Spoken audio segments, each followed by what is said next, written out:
guys. Let's about something into the sanctuary. There's a lot going on. There's a lot going on. There's a lot going on.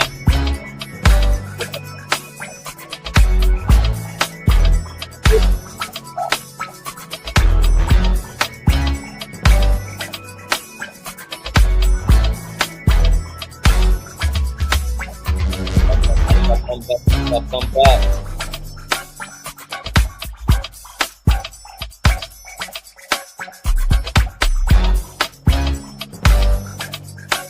Thanks for coming in. Thumbs up, thumbs up, thumbs up. We need more likes. Like the video. Like the video.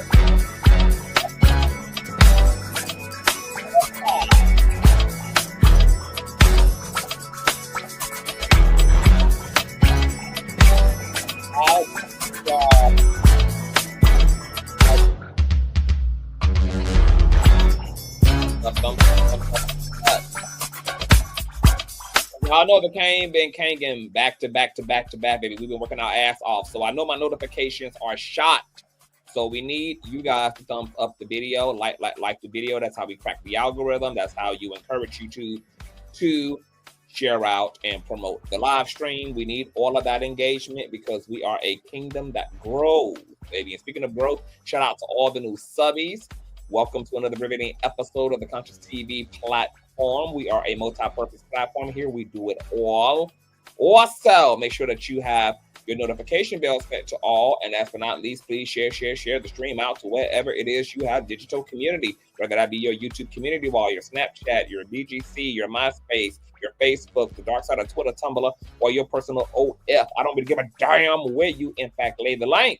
Just let them whores know that we're loud, we're live, and we're certainly in color. And with no further ado, let's go ahead and push on through.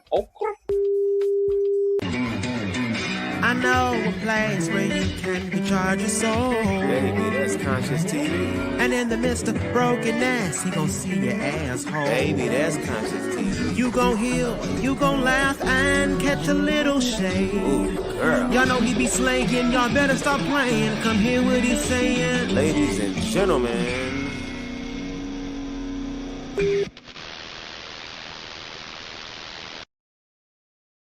All right, Conscious crew, let me switch over my microphone. Please, you guys, thumbs up the video. It is lawsuit day. You guys know that we just got off of another live talking about Jay-Z's major court legal victory, baby. The RAPE case against him by sorry-ass attorney Tony Busby has been officially dropped. And not only was it dropped against Jay-Z, that frivolous, baseless, receiptless ass lawsuit was dropped against P. Diddy as well, girl. So major court victories for Diddy and Jay-Z today.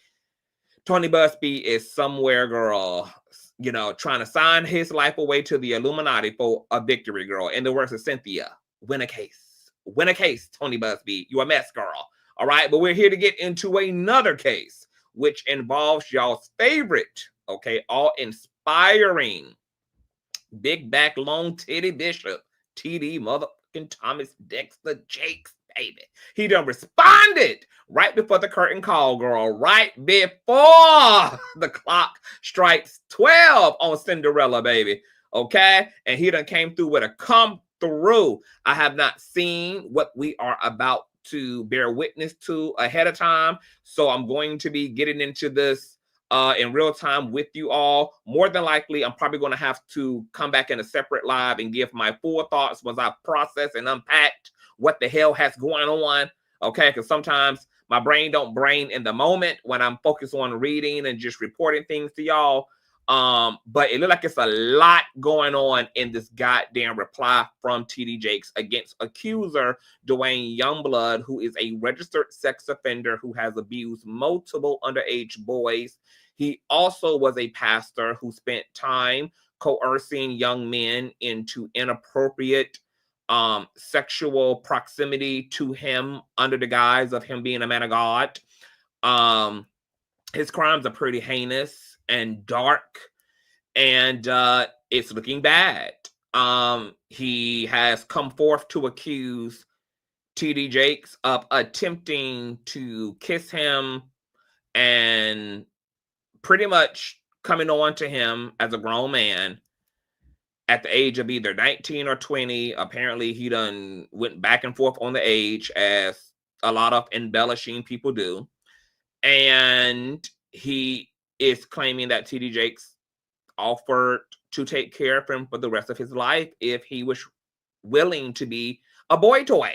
Okay. This commenced to some back and forth in the church where Dwayne had to get the alleged administration involved and to try to deal with what was going on between him and Jakes, and practically claim that TD Jakes has attempted to blackball him for years as a result of him trying to expose TD Jakes then, and is claiming that this lawsuit from TD Jakes against him for defamation is no more than TD Jakes attempting to weaponize the courts against him and to squash and suppress the truth, which is that TD Jakes is a homosexual, because that's really what it comes down to ultimately, I guess.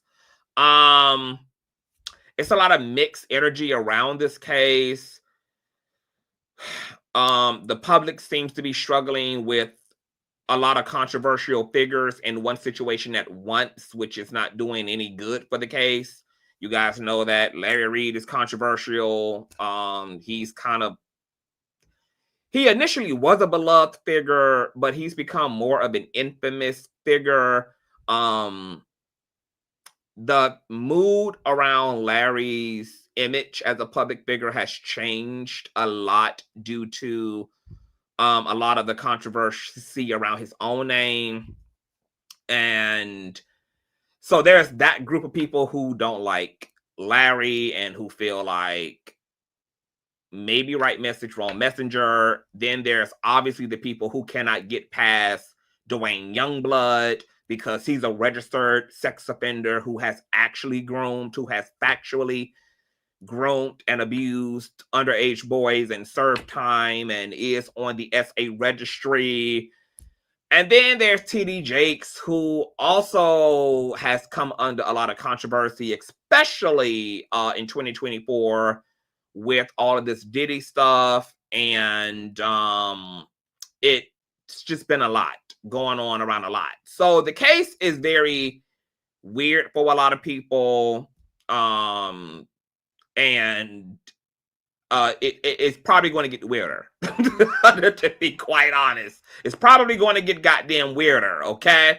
For me personally, I don't have a rooster in the fight. I'm just here to report the motherfucking news. And we've been keeping up with the back and forth between Jakes and Youngblood. You guys know that Jakes also was attempting to kind of vacuum Larry Reid into the case as a co-defendant. He had asked the courts for a expedited and early discovery so that he could see if there was evidence that could result in him amending his lawsuit to also include Larry as a co-defendant.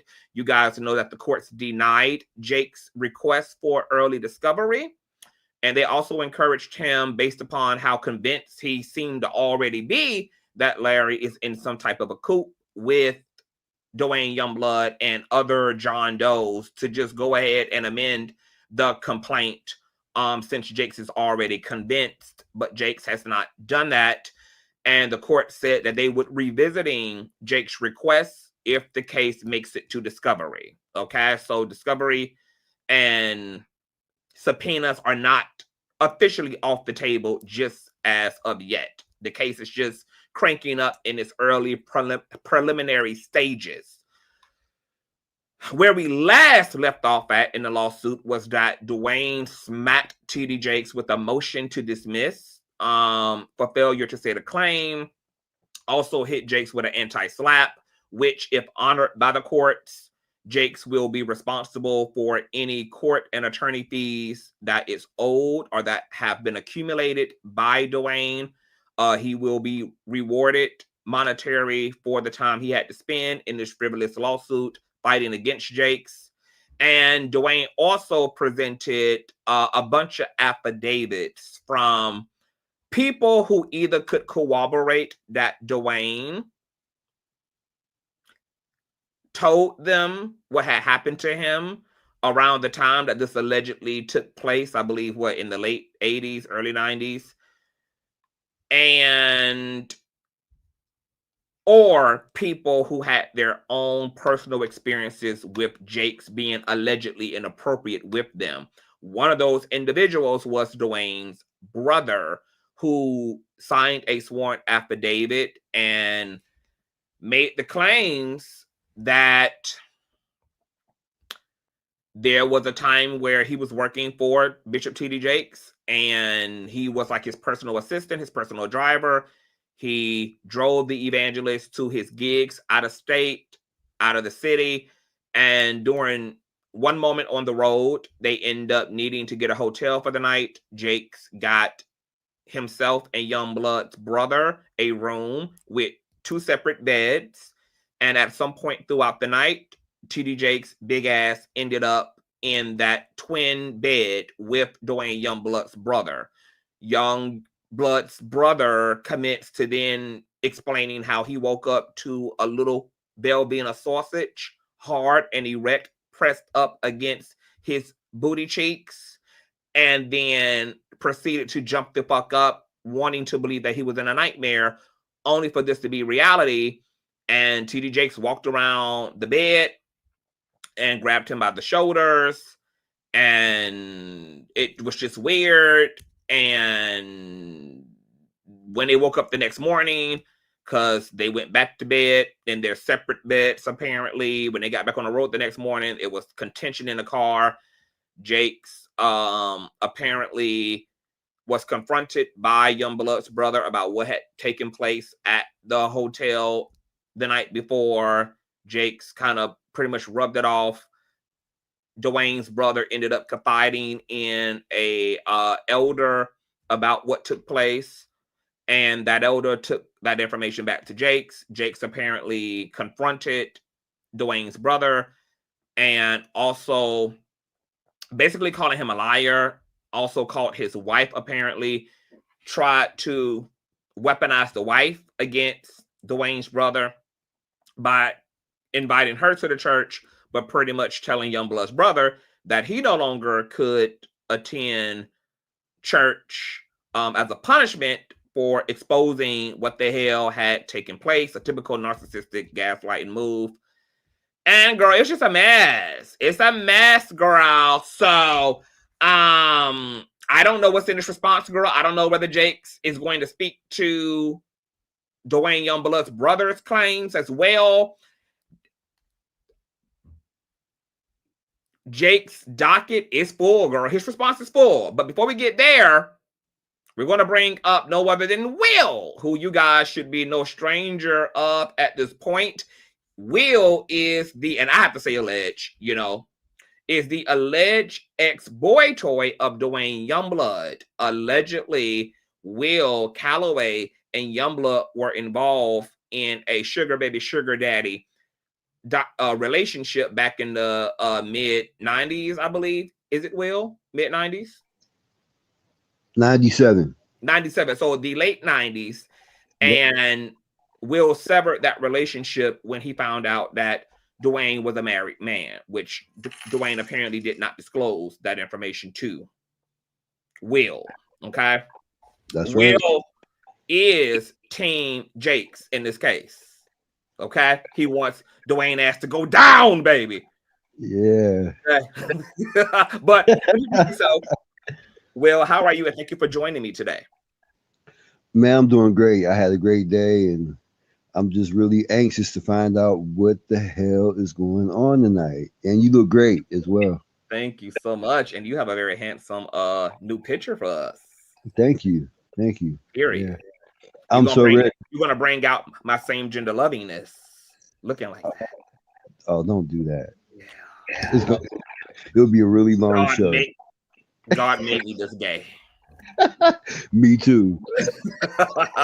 Shout out to my baby mother, Teresa Jenkins, for the old nasty child support chat. Thank you so much, baby mother. You guys know all donation information is in the description box below. And this hair is actually like a burnt orange, you guys, but it comes off more red on the camera, but it's actually like a burnt copperish orange. But are you ready for tonight? Let me show you this docket, William. I'm ready. Let me show you. Jakes got in his bag tonight. Let me see here. Let me share this old nasty screen. Let me see. What is this? Is this it? Is this it? Here it is. You see this? Jesus. Ooh. Right. That's looking good. Yeah. Affidavits from TD Jakes. I don't know who J Jakes is. We got declarations from D Pulse, D Janie, and then look at all of the damn exhibits. It's 28 exhibits. Hey, and J Jakes is Jermaine. Ooh, wait. Oh yeah. Hey, bet this gonna be interesting. Yeah, bro. I can't wait. Wow. Okay, so Jakes is responding to the motion to dismiss, etc. Are you ready to get into this? I'm so ready. All right, let's do it. Let's open up the affidavit from Jakes. Jesus.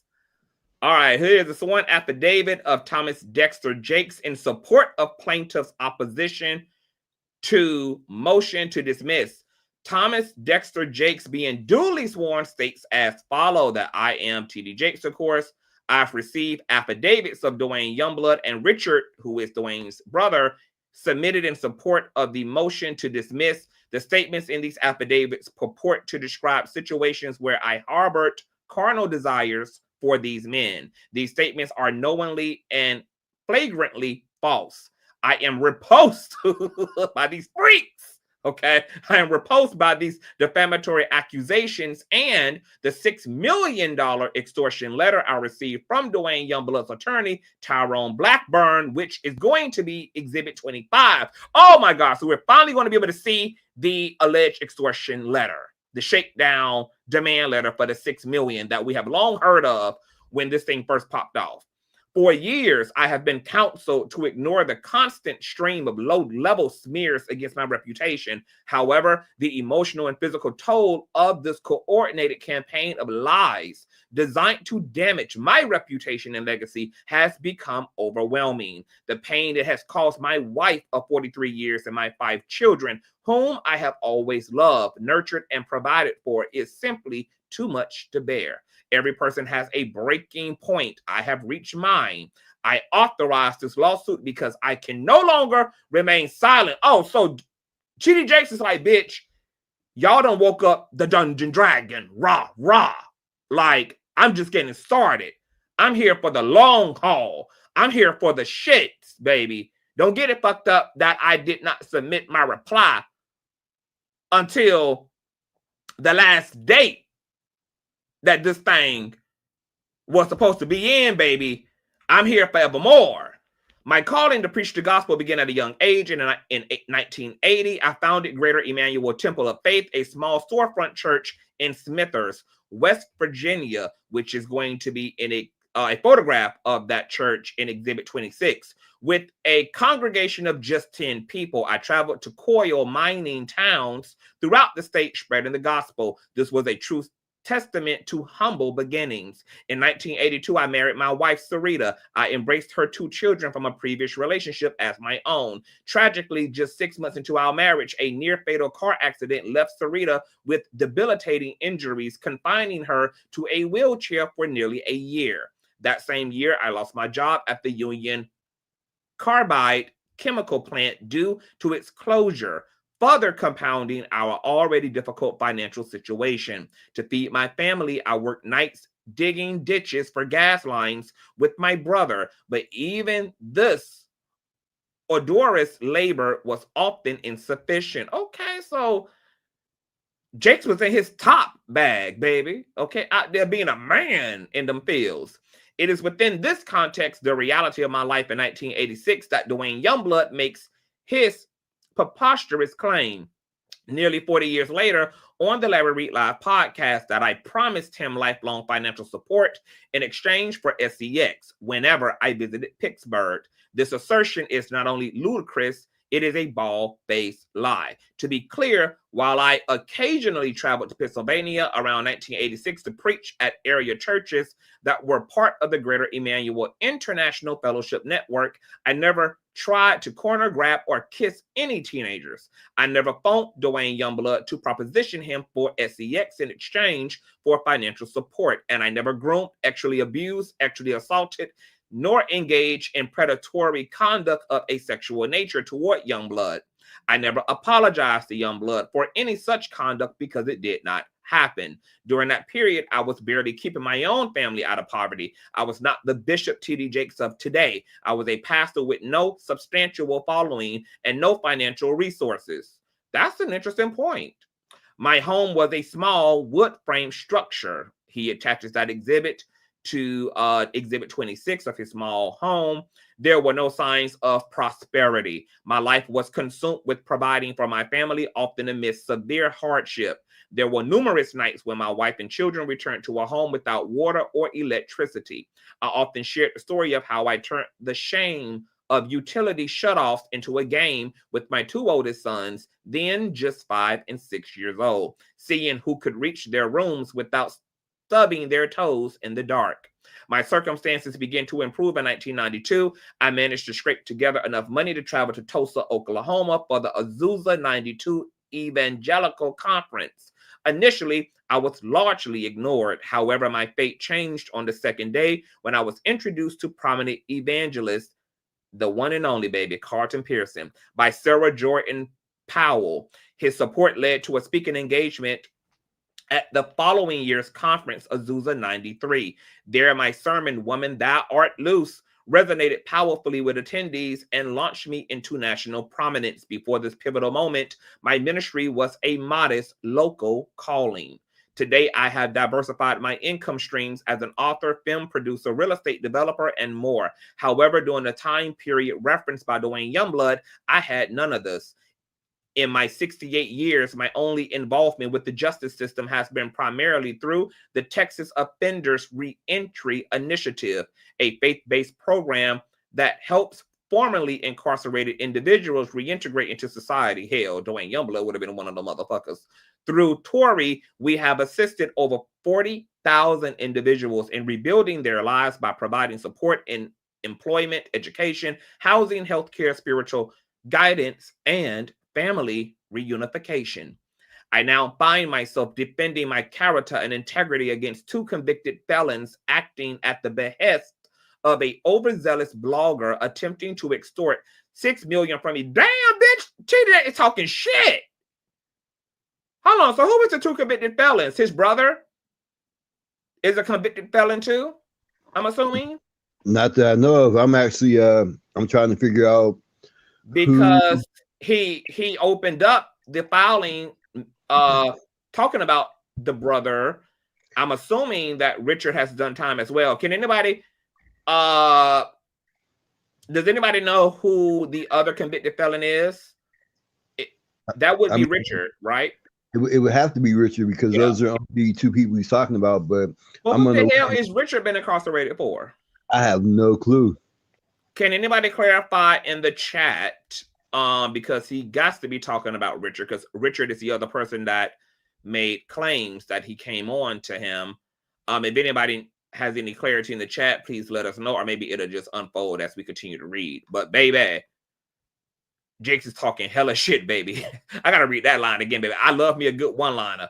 I now find myself defending my character and integrity against two convicted felons acting at the behest of an overzealous blogger attempting to extort $6 million from me. So he's also still on Larry's neck. Jakes is not done. He's still on Larry's neck and seemingly looking for the smoke. Dwayne Youngblood claims to have confronted me about the alleged attempted kiss, yet I had never heard a whisper of the supposed incident until his appearance on the Larry Reid Live podcast. Although Dwayne blames this conjured up incident on an excuse for his abhorrent behavior. It is my understanding that he never brought any of this up as a defense in either trial that resulted in him spending half of his life in prison. My God, today. So do y'all know what Jakes just did there? Because remember, in Dwayne's last reply, he had brought in a therapist that pretty much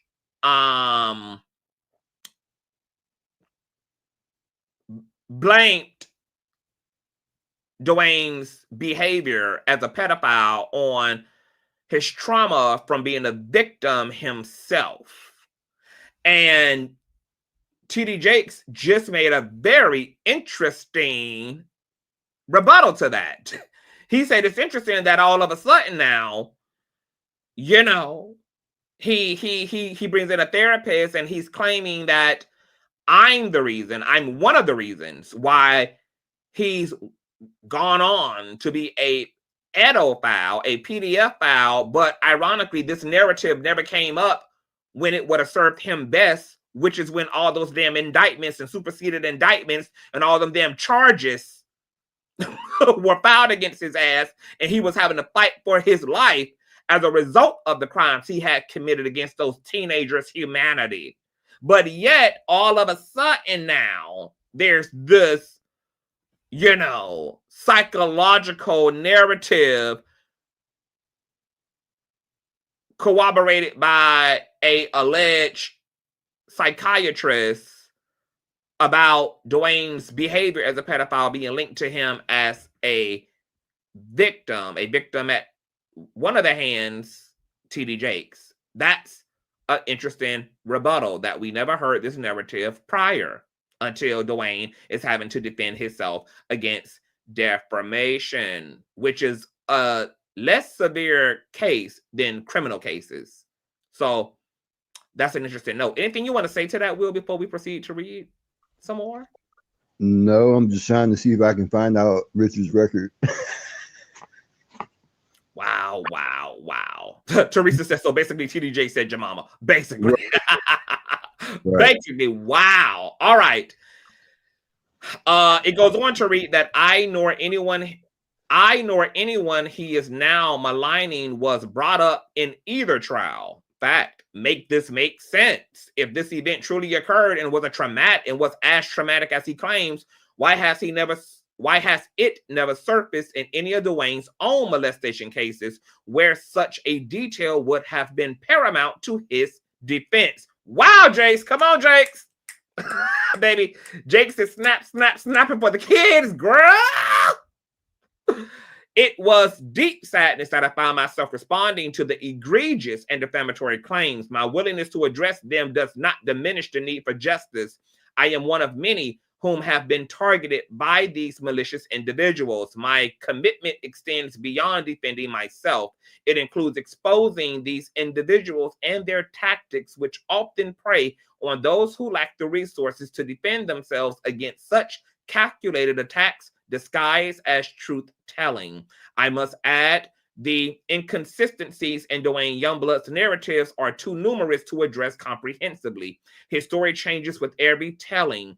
Initially, he claimed that I tried to kiss him. In a separate interview, he stated I blocked him from leaving, which is completely out of character for me. His latest claim is that he was driving me home after a birthday party. Dwayne Youngblood has also implicated two other pastors, accusing one of groping him during a massage, yet he has made no demands against that individual. He accuses me of merely trying to hug and kiss him, yet seeks to extract $6 million. Why this discrepancy? If I am as reprehensible as he portrays me, why did he join the organization where I served as a vice bishop, leave, and then subsequently rejoin? Regarding Richard Youngblood's claims, while I frequently traveled to Pittsburgh during that period, Richard and I, as two adult men, were perfectly capable of making the 4-hour trip from Charleston, West Virginia, without requiring an overnight stay at a motel. I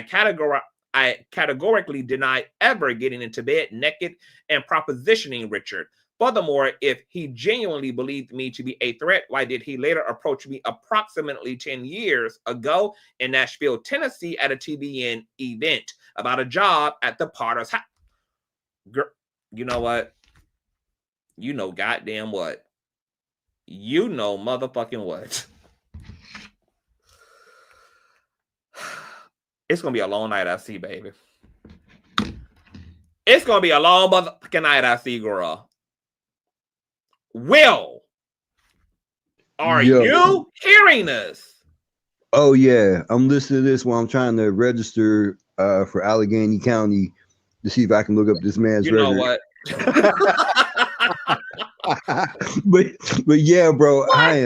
I am shook, man, bro. So Richard done came forward claiming that TD Jakes tried to get up in his cakes, and TD Jakes done returned by saying, if that was the case and I was so threatened and I tried to divide him and his wife up in marriage and do all of this and all of that, and I was such a threat and I was such an aggressive homosexual and da-da-da-da, why this man asked me for a job just a decade ago.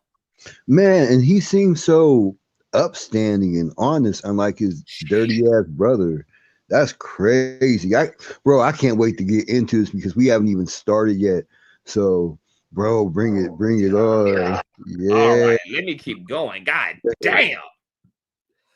His story surfaced only after I declined to hire him due to his lack of qualifications. Richard has a history of instability. He hasn't been able to maintain a job. He has multiple children with different women and a felony conviction for failure to pay child support. Okay, so that's where the conviction is. It's difficult to respect a man who doesn't take care of his own children. In all my years, I have never initiated a lawsuit against anyone. We filed this lawsuit against individuals who were supposed to be men of God, but are clearly not. The catalyst for this action was not simply the nature of the accusations, but the relentless attacks by the overzealous blogger. I have faced many attacks in my life, but none like this. Even so, I feel compelled to stand up against these bullies. This is a carefully orchestrated attempt to destroy me. An overzealous blogger publicly solicited individuals to make an accusation against me, not for victims to come forward, but for anyone willing to fabricate stories. He explicitly stated his strategy in one of his podcasts before his interviews with Dwayne, quote, "The claim doesn't have to be true. It just needs to be filed. Once it's filed, I can talk about it on my show." Quote, Richard and Dwayne Youngblood responded to this call. They are working in concert, relentlessly targeting me and my family with vicious, unfounded attacks. I spent the past years enduring their vicious attacks, lies, rumors of my wife leaving, rumors of my church abandoning me, and so much more. All of this was happening while I found myself helping my wife recover from knee replacement surgery and while helping my brother navigate kidney failure. This unwarranted stress brought me to a place of having a health crisis on stage in front of my entire congregation. As a guy who had no previous health challenges, this near-death experience was a turning point for me. That enough is goddamn enough. I suspect a larger network is involved in this scheme, all anticipating a share of this attempted money grab. Dwayne's ambition and confidence in extorting $6 million from me are evident in his preemptive actions, establishing a website, commissioning artwork, hiring a publicist, and announcing the launch date for not one but two books, a tell-all about me and another entitled, quote, "How to Get Rich." Wow. All of this was in motion before I even received the $6 million extortion letter from Blackburn. Blackburn has stated that he has not been paid by Dwayne. If this is true, the question must be asked: who is funding Blackburn's efforts? The only logical explanation is that he fully expected me to succumb to the pressure of this false accusations and pay him $6 million to remain silent. Finally, Dwayne and the overzealous blogger had already publicized this fabricated story. Why would I pay them not to tell something they had already broadcast to the world? That's what I said. I said, this is not smart. And if things played out the way that I was told they played out, as in Blackburn jumped under one of Larry's TikTok videos after these stories had started circulating, and then Blackburn stated Dwayne has a case, he need to contact me, and then Dwayne did just that, and then what took place next was these demand letters, an attempt to mitigate and to get a check cut without having to litigate, that don't make no motherfucking sense when the damage had already been motherfucking done. Which is why I do believe that while this may have been Dwayne's plan from the beginning, Dwayne may have known exactly what he wanted to do, had a vision and a agenda. I don't believe that Blackburn was in on it from the beginning, because I believe that Blackburn would have been a lot more slicker than us and would have positioned Jakes first with the demand letter with a threat that Dwayne would then go forth and do his book, similar to what Cassie did with Diddy. She had sent her demand letters. Her lawyer and Diddy lawyers were going back and forth, and she had made mention in those demand letters that she was prepared to go write a book, tell her story, collect her coin. If he was interested in keeping her from doing that, then this is what he could pay her out on. She would never speak his name again. They would both go their separate ways. I believe Blackburn would have went about it that way had he been involved from the beginning. But, you know, ain't no telling what the fuck Dwayne's agenda was from the beginning and what he was trying to do. And TD Jakes is right. Why the fuck would I pay y'all out after y'all already done did the fucking damage? The fuck? Why would I pay them? Why would I pay them not to tell something they had already broadcast to the world? Oh, okay. I'm gonna send this to myself. Let me hold on, y'all. Will just send me something. Let me send it to myself so I can pull it up later. Oh, I am telling you, I'm not going.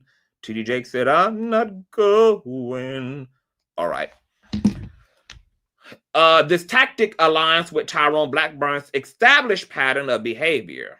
This entire smear campaign began shortly after the public announcement of a commitment from Wells Fargo of up to $1 billion for community redeveloped. This initiative is designed to provide quality, affordable, and workforce housing, broadband access for children lacking adequate internet service, fresh grocery options in food deserts, job creation and training, and comprehensive support services for underserved and undercapitalized communities. This partnership was never intended for my personal gain. It is a testament to my commitment to giving back to the community that has supported me for decades. In summary, I have no ulterior motive. I desire peace, accountability, and an end to this harassment. I pray for expeditious resolution to this matter, one that respects the integrity of the federal court process and allows me to continue the work that is most dear to my heart, investing in the lives of the most in need. My deepest concern is that others will be victimized by their vicious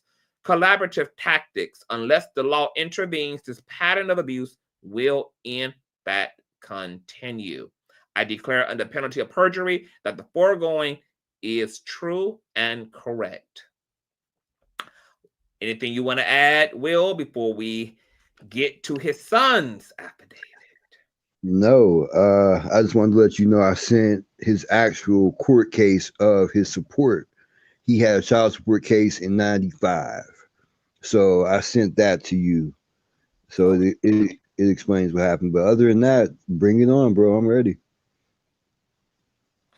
All right. Okay, I'm gonna put it up when we done here. All right, y'all. That was explosive. Now, mind you, I gotta say this. Remember, Dwayne made promises in previous filings that the response we got from him was going to be really loaded, that he had sworn witness account from people who had direct knowledge and involvement in this back and forth between him and Jakes. Dwayne failed to meet the burden of that. What he brought were affidavits of people he told about the incident who had no direct involvement in the situation.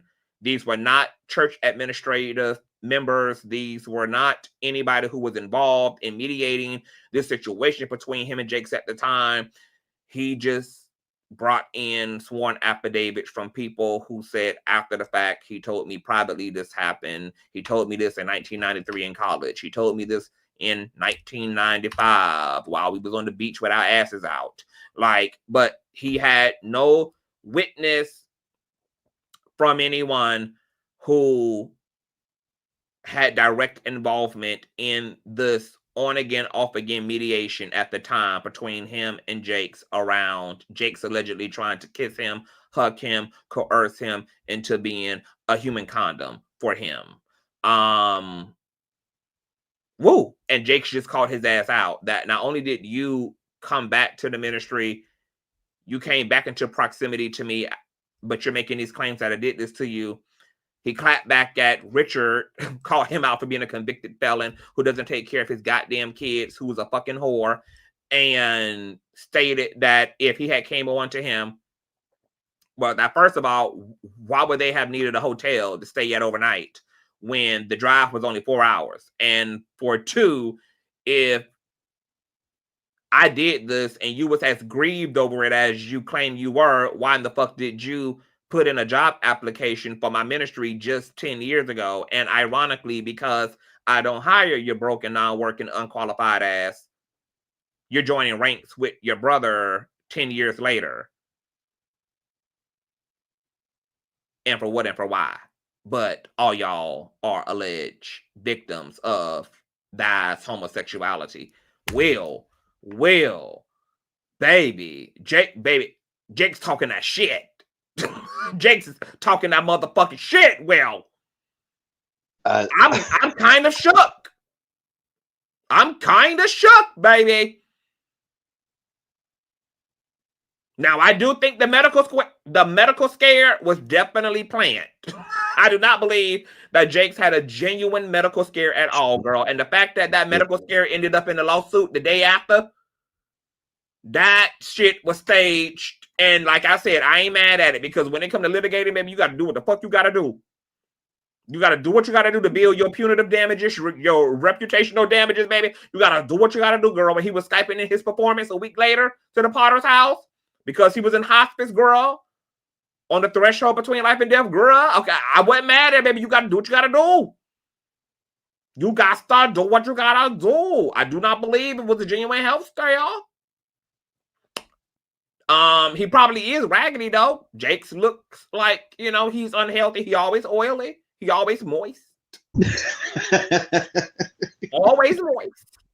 I mean, so you know, I can see the hypertension oozing out of him, girl. I can see the high cholesterol, girl, just seeping out of that sports, girl. So I'm not negating that he ain't a pre-diabetic, girl. I'm not negating, girl. Okay, that he don't be blowing the porcelain off the store, girl. I'm not negating it. Okay, that them guts ain't gutting, girl. But I do not believe, girl, that them guts just, you know, came to an all-time high on that Sunday night, conveniently before the lawsuit is published, girl.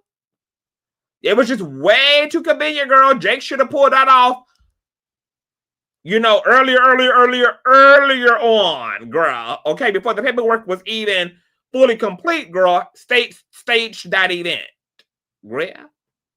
All right, but baby, right now, this is interesting, girl.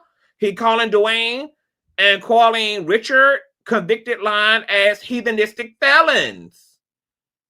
Girl, the clapback is clapping, girl. Unlike Jake's cheeks, girl, the thing's flat, child. Now, let's get into Jermaine. Let's get into it. Let's get into this thug's affidavit.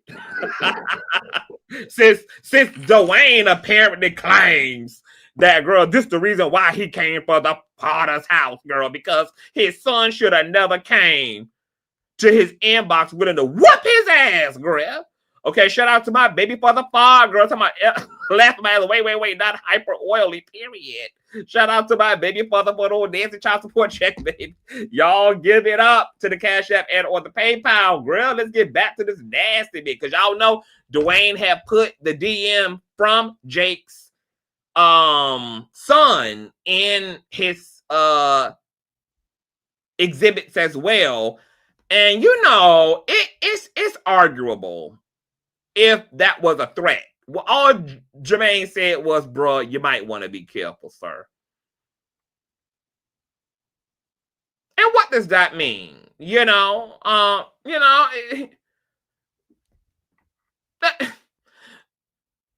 yeah, you know, that could mean anything. You know, he might have been telling him, you know, just make sure that you don't step on the kitchen floor after you just mopped it. You could slip and break your neck.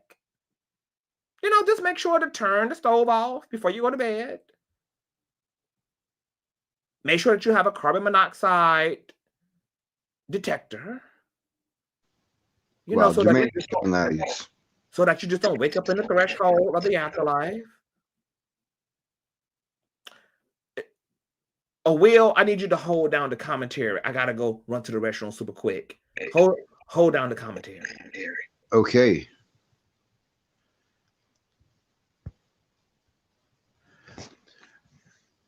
I don't know what to say. I ain't nobody's host. Hey guys, make sure you thumbs up for the wonderful show tonight, and make sure you also send the Cash App to Conscious, because he's really working it out tonight. So tonight's gonna be a really, really, really, really good show. And as you can see, we have a whole bunch of exhibits, so we have a long way to go. So guys, show your support by thumbs up, and also by giving him a Cash App if you can. He's working really hard for you tonight, and it's gonna be a great show. So hold on just a moment, and we'll be right back.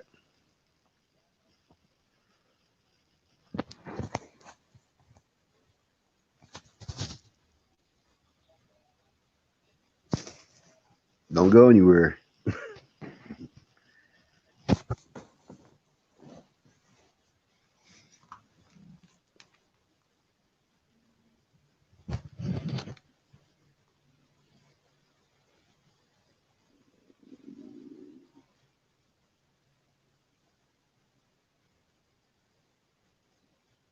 Hey, Voice of Reason, how you doing tonight? I see you in the chat. How you doing? All right, I'm back. Back. All right, I can shut up now. All right, Conscious, go ahead, take it away, bro. All right, let's get back to business, y'all. All right, so this is the sworn affidavit, y'all, from Jermaine Jakes, y'all. Check this shit out.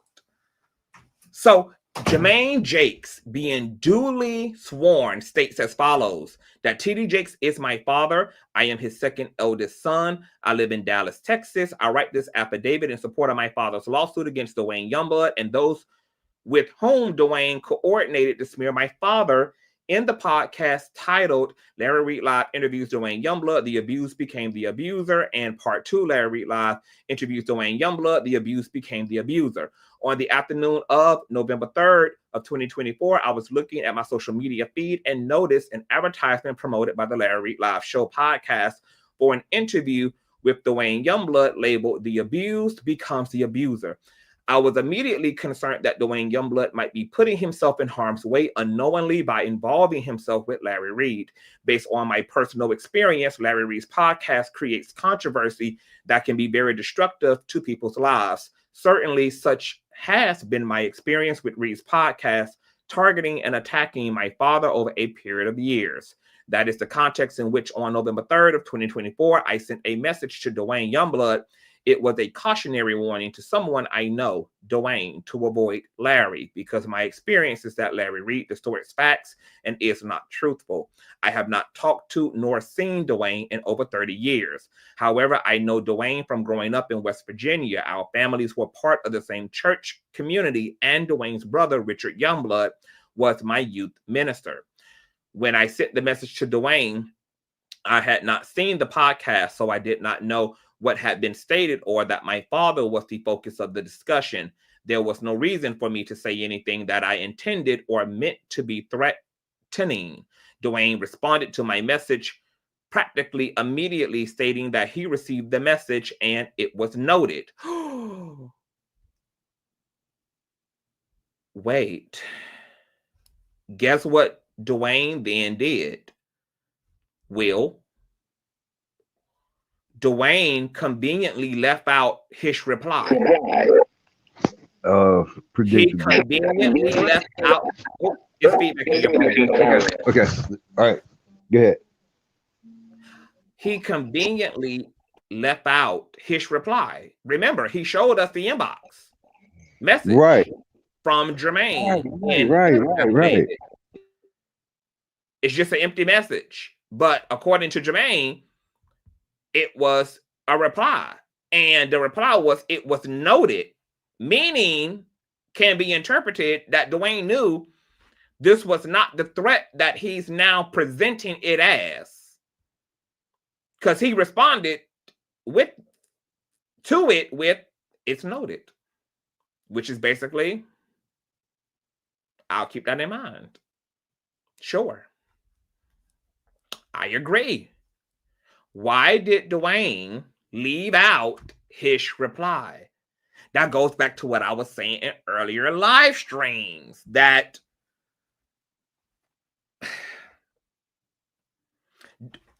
Dwayne knew the statement was not what he's making it out to be. But by Jermaine messaging him at all, it gave Dwayne another footstool. It just gave him kind of more girth to the situation around him and TD Jakes. So I blame Jermaine. You never play with the ops, baby. Okay? Because anything that you say or do will, what, Jermaine, be used against you in either what? The court of law or the court of public opinion, baby. Okay? When you're going to play op games, you have to be very, very precisely, accurately intentional. Okay? Because now Dwayne done made a whole narrative around that message. He done got a police report. But to TD Jakes' point, what the fuck my son messaging you got to do with me, girl? And the fact that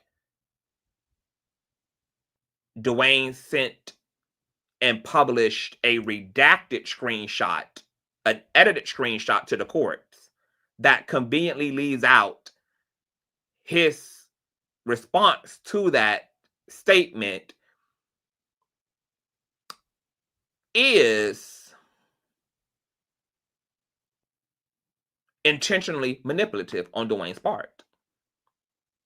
Because if it was in fact a threat, why didn't, for one, you respond to it as such? And for two, if that's the way you genuinely interpreted the message, why did you redact your reply and only present Jermaine's statement? These are the Hunger Games that are being played, love. This. Oh, Dwayne, baby. You're getting clocked, girl. You're getting clocked down to the motherfucking ground, baby. I mean, girl, you're getting clocked. Clocked down. All right? The remainder of this page has been intentionally left blank, and Jermaine declares that under penalty of perjury that the foregoing is true and motherfucking correct. Anything you got to say so far, Will, about Jermaine affidavit? No, nothing at all. Really, the only thing he should have done was just kept his mouth shut about the situation, because all it did was add fuel to the fire and make Dwayne seem like he was a victim. Oh, he's threatening me. So, I mean, it was a slight misstep, but this is no way going to throw the trial either way or another. But in the future, Jermaine, keep your mouth shut unless you're in Piedmont Park. You know what I'm talking about. I am fucking screaming. Dan says Tisha Tell's doing damage control, acting like she was on Jay's side. You are lying, Dan. You are lying, Dan. You're pulling my toe right now. You have got to be lying. I know damn well Tisha Tells is not doing damage control, acting like she was on Jay's side the whole time. Unless she plans on unlisting and privating all of her motherfucking videos. I know she is not over there sitting in y'all's face, pretending like she was Team Jay after keeping her foot on his neck this entire time, trying to make Jane Doe's case work, girl, from every which way, from moving it to the year 2003 to moving up her age to 16 from 13, baby. I know. Watch her last video. Oh, baby, I'm gonna flame her ass up. Okay, I'm gonna watch that last video, Dane. I'm gonna have to come back and flag her up. I'm gonna flame her ass up. I'm gonna flame my ass up. Okay, that's gonna be the next live stream, y'all. Okay, we're gonna have to flame and remind Tisha Tell of the lying ass heathen she is. Now, back to this case. Do you know who Dustin Andrew? What is this? Push? No, never heard of him. Okay, well, I guess we're about to learn. This is Yes, his sir. This is his declaration in support of opposition to special motion to dismiss pursuant to Pennsylvania's anti-slapp statute. I am a United States citizen over the age of 18 and of sound mind, and make this declaration based on my personal knowledge and review of publicly available information. I am admitted to practice. Okay, this is an attorney in this court for pro hac vice, and I am a member in good standing of the bars of the District of Columbia and Commonwealth of Virginia. I am a partner at the Meyer Watkins Phillips Push LLP located there. I reviewed publicly available documents related to defendant Youngblood's criminal history, including his criminal case file from the Commonwealth of Pennsylvania, Allegheny County, which is in Exhibit 1, the hearing transcripts from his 2015 sentencing hearing, which is in Exhibit 2, and 2015 probation violation hearing from his Exhibit 3. His parole locator report is Exhibit 5. The Megan's Law, oh my God. Damn, they took him down with Megan's Law. Public report regarding his SEX offender registration history, which is Exhibit 5, and the 2024 Pennsylvania Correctional Industries Inmate Apparel PowerPoint Exhibit 6. So remember early on when I was saying we knew that Dwayne's past was going to come back to bite him in the ass. I knew there was no way that Jakes was going to litigate this case and not use Dwayne's past against him, which is only fair since Dwayne is talking about a 20-year-old alleged incident. And this is very smart on Jake's part to pretty much inform the public about who Dwayne factually is, or at least has been. His convictions, his victims, his prison sentence, and painting the clear picture about how dysfunctional, distorted, low down, unintegral, and dangerous this human being is. I mean, this is a convenient defense for Jakes, baby. I knew this shit was going to show up. I was telling Pam, I said, Pam, it's going to come up. Pam was like, you know, Dwayne's attorneys may block it, but baby, they ain't block it. They weren't fast enough or knew to do that because he getting chewed the hell up now. This attorney goes on to say, on January 30th of 2006, oh God, girl, we finna get into the Dwayne origin story, girl. On January 30th of 2006, defendant Youngblood was arrested and charged with sexual assault for engaging in sexual intercourse or deviant sexual intercourse with John Doe, a male under the age, my God, of 16. Under the age of 16, without his or her consent, pursuant to Pennsylvania Code 3121-1. The charge stemmed from defendant Youngblood actually assaulting a 15-year-old boy in the fall of 2002 while he was counseling a boy from his church Higher Call World Outreach, my God, which is Exhibit 1 at 40. On March 3rd of 2008, after pleading guilty to the charges, defendant Youngblood was sentenced to 1 year of confinement and 7 years probation, which is very underwhelming considering this crime, that you give a guilty PDF file 1 year in prison and 7 years of probation. He was also required to register as an actual offender for life, which is Exhibit 1 at 42. On July 12th of 2014, this is years after his first offense, defendant Youngblood was arrested again and charged with the corruption of minors, something that would not have happened had they put his black ass away and chemically castrated his ass after the first damn offense. This is what the courts get for giving a man who had provenly abused an underage boy only 1 year in prison, which is a slap on the goddamn wrist. I blame the courts for that injustice. I would like to say this. Yes.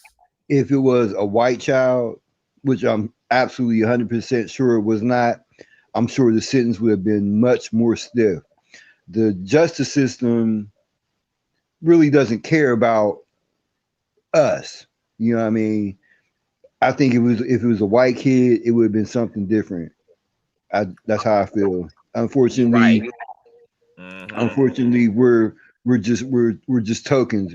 Our black children were already sexualized already at a young age anyway. They see young 13-year-old girls as fast. They see young 13-year-old black boys as experienced. They don't see us as children. They see us as full-grown adults that's ready to go out here and breed. So I think that's why that white judge did not see it, you know, he's just a young, fast boy out here trying to, let's throw him a year. Absolutely reprehensible. No. They didn't see the boy as fast if they found him convicted. They just did not care. I'm saying, yeah, they didn't care. Clearly, you Yeah, know? Absolutely. Because they made him register for life. Yeah. But only gave him 1 year. Yeah. No treatment, no castration, no nothing. And then wonder why what? Because this didn't happen in 2002. He wasn't tried till what, 2008 or whatever.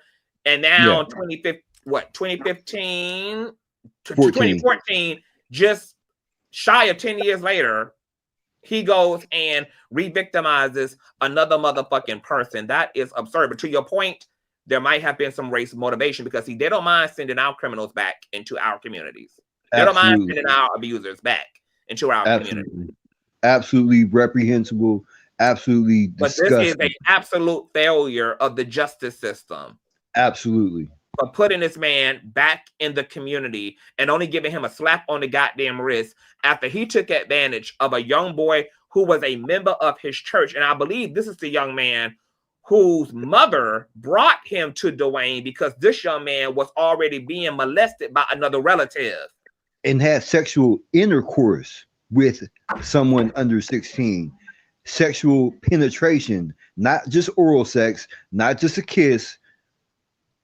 Sodomy.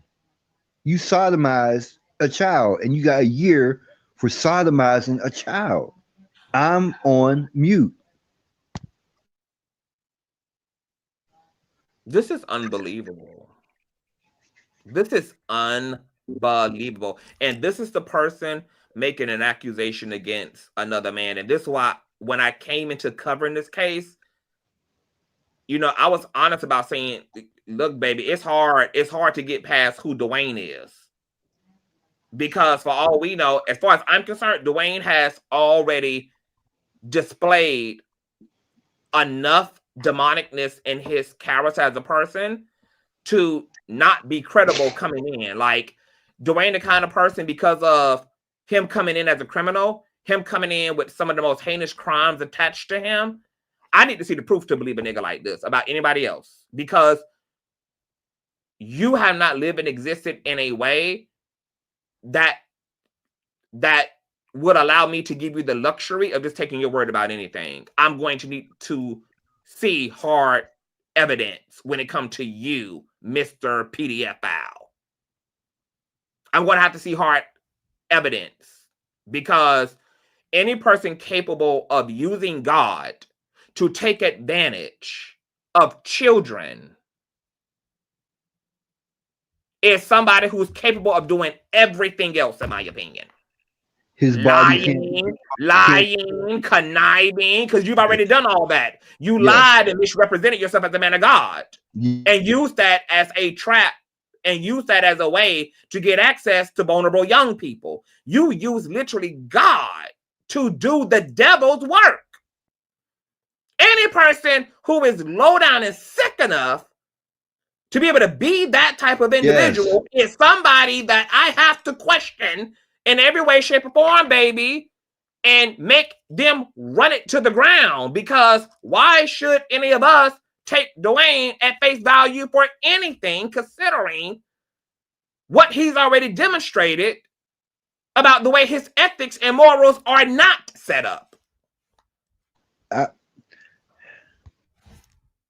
That's some sick shit. So I already said that. Yeah. Yeah. I already said that in the last video. His body cannot be trusted. His mouth cannot be trusted. You sat there and offended once again after offending once and going to jail and then promising not to do it again, and you come back out again. Yeah, you are willing to do anything, lie, steal, kill, anything. You cannot be trusted at all. And I said that in the last video, and this is absolutely sad. And there are people behind it that are suffering to this day. The children that he violated, the families that he violated of the children. So I can't trust anything that comes out your mouth. You're not this honorable person now. No. I'm back on mute, man. And what the judge need to do, if Dwayne gets a victory in this case, that judge needs to direct all of Dwayne's proceeds to all of his victims. Make him pay that shit up and own that shit for the rest of his life. Because like Will said, those young boys are going to have to live with that for the rest of their lives. And they haven't gotten paid in a single dime a dollar for what they now have to wrestle with for the rest of their lives. If Dwayne ends up with a win in this case, the judge needs to redirect the proceeds to the motherfucking victims. Court adjourned. All right, let's get back to this thing, girl, because they get into his origin story. Baby, they put their foot in this shit. On July 12th of 2014, defendant Youngblood was arrested again and charged with the corruption of minors, amongst other crimes associated with the sexual abuse of a minor. That would be in Exhibit 1 at 61. The charges stem from defendant Youngblood's abuse in 2011 of yet another minor that he was counseling at his motherfucking church. I can't deal. Exhibit 2 on March 10th of 2015, sentencing hearing transcript. After initially pleading not guilty and denying guilt for months, the nigga was even lying in a court of law. So how much can we believe what he's saying publicly about somebody else? And this nigga was willing to lie to the judge. He was lying on God. He was lying on the parents who trusted him with their kids as a pastor. Just lying. And I knew TD Jakes would have had to go there because this makes sense to go. It makes sense. Yes, God. Because what Jakes is doing is setting up the pattern of behavior on Dwayne's part for being a lying-ass, manipulative, sick, perverse, grifty, opportunistic, narcissistic, sociopathic motherfucker. After initially pleading not guilty and denying guilt for months, he finally admitted guilt and pled guilty to the charge in December 2014. Exhibit 3 at 14. June 8th of 2015, probation violation hearing transcript. On March 10th of 2015, defendant Youngblood was sentenced to 16 to 48 months incarcerated. Exhibit 2 at 30. On June 8th of 2015, defendant Youngblood appeared for his probation violation hearing before the Honorable David Cashman, judge of the how you pronounce this guy? Allegheny. That's the name of a river. Okay, yeah. Fuck the river. Allegheny. They done pissed me the fuck off. The judge of the Allegheny County Court of Common Pleas During the hearing, defendant Youngblood was made no mention of having been abused by Bishop Jakes 29 years earlier when he was 19 years old, or even mentioned Jakes at all. When he brought up his claims of past abuse by others before he was 18 years of age, he swore to the court that he had been keeping this stuff buried and a secret from anybody who could have done anything to help him, had not shared what he was going through my own self, quote, and with regard specifically to his wife of then 26 years, he was not able to share with her openly what was going on down on the lower level of his heart. Wow. Wow. Wow. At the same hearing, defendant Youngblood's victim's mother called him a serial molester. His own mother. Oh, the victim's mother, wow, who denied everything until trial. Ultimately, Judge Cashman sentenced 54 to 108 months to run consecutive to his earlier sentencing of 16 to 48 months for the corruption of minors charge. In leveling that sentence, Judge Cashman called defendant Youngblood a scammer who had misled and deceived the court. And what's to make us to think he's not misleading the court of public opinion in the goddamn court of law now? Jakes, you on it, girl. You on the yellow brick road, baby. You on the yellow brick road, girl. You're doing it in all of y'all responses, baby. This is epic.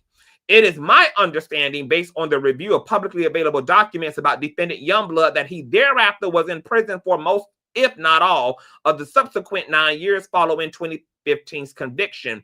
According to the Pennsylvania Parole Board parolee locator system, defendant Youngblood was released from prison on August 13th of 2024, which was last year. Moreover, according to the public report for Dwayne Youngblood on the Pennsylvania State Police Megan's Law website, which makes information about registered SCX offenders available to the public, defendant Youngblood was wearing inmate apparel in his photos dated for 2021, 2022, and 2023. All those exhibits are here, my God, today. They even put his outfit, girl, in the goddamn screenshot. On October 28th of 2024 and November the 3rd of 2024, defendant Youngblood appeared on 2 separate episodes of the YouTube show Larry Reid Live, during which he made his false accusations about Bishop Jakes. In his October 28th, 2024 appearance on the Larry Reid Live YouTube show, defendant Youngblood states that the alleged incident with Bishop Jakes took place on or around Bishop Jakes' birthday, which is June 9th. According to defendant Youngblood's own statements to the police report as memorialized in the police report for the complaint he filed, the alleged incident took place when he was 19 years old. Therefore, because defendant Youngblood was born on December 29th of 1966, the date of the alleged incident could not be on or around June 9th of 1986. My God, today. On November 9th of 2024, 6 days after his second appearance on Larry Reid Live, on which he falsely accused Bishop Jakes, and they were saying, when I don't know whether it was the first live stream or the second live stream I did, people were saying in the comment section that Dwayne had changed his age, that he was changing his age. And apparently, girl, he done been caught, girl, doing the age reversal, girl. On November 9th of 2024, 6 days after his second appearance on Larry Reid Live, on which he falsely accused Bishop Jakes of sexual assault and other defamatory claims, defendant Youngblood or someone on his behalf purchased the rights to the internet domain name DwayneYoungblood.com. They got that exhibit there too. The same day, wow, hold on, oh my God. 6 days after his appearance. So what they're really setting up is the fact that this all was premeditated and that Dwayne was pretty much setting everything in motion to Griff and to Cassie TD Jakes. But the difference is, according to Jakes, is that this wasn't true, unlike in the case of Cassie. So this is providing more context to this narrative that Dwayne is trying to establish, which was that, oh, you know, this all has been in a moment and nothing has been premeditated. And I'm just sharing my story. Oh, baby, no, baby. You were producing your story. You were producing this whole thing. You have had on your producer hat. That's what they are establishing right now. Is that Dwayne had on his producer hat. That there's nothing in the moment. There's nothing organic. There's nothing sincere about what Dwayne is doing. He was out here getting websites situated, girl. He was getting ready for the teams of the teams of the teams. The same day, defendant Youngblood procured the rights to the DwayneYoungblood.com domain. The website included a graphic that his website was launching. Baby, these attorneys be on shit, girl, baby. You can't hide nothing from a damn attorney, bitch. Wow. On January 12th of this year.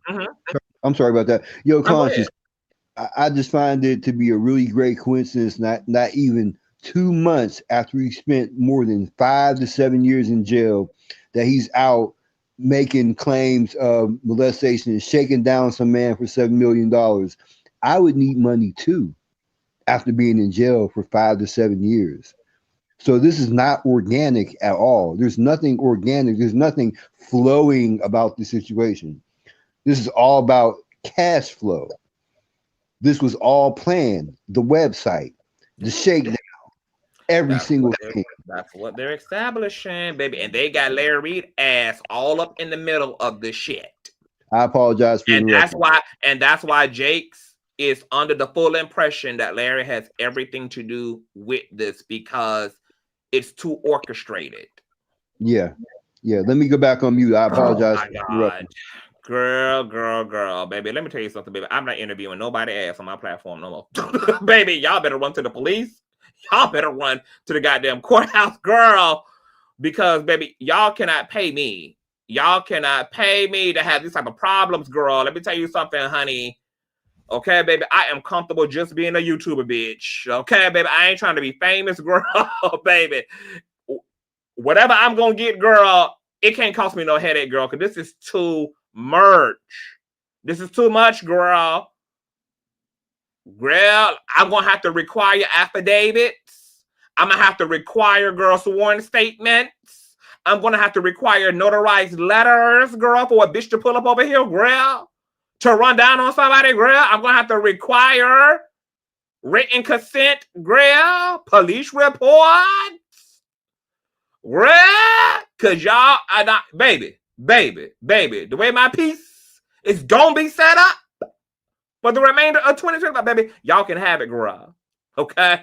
Girl.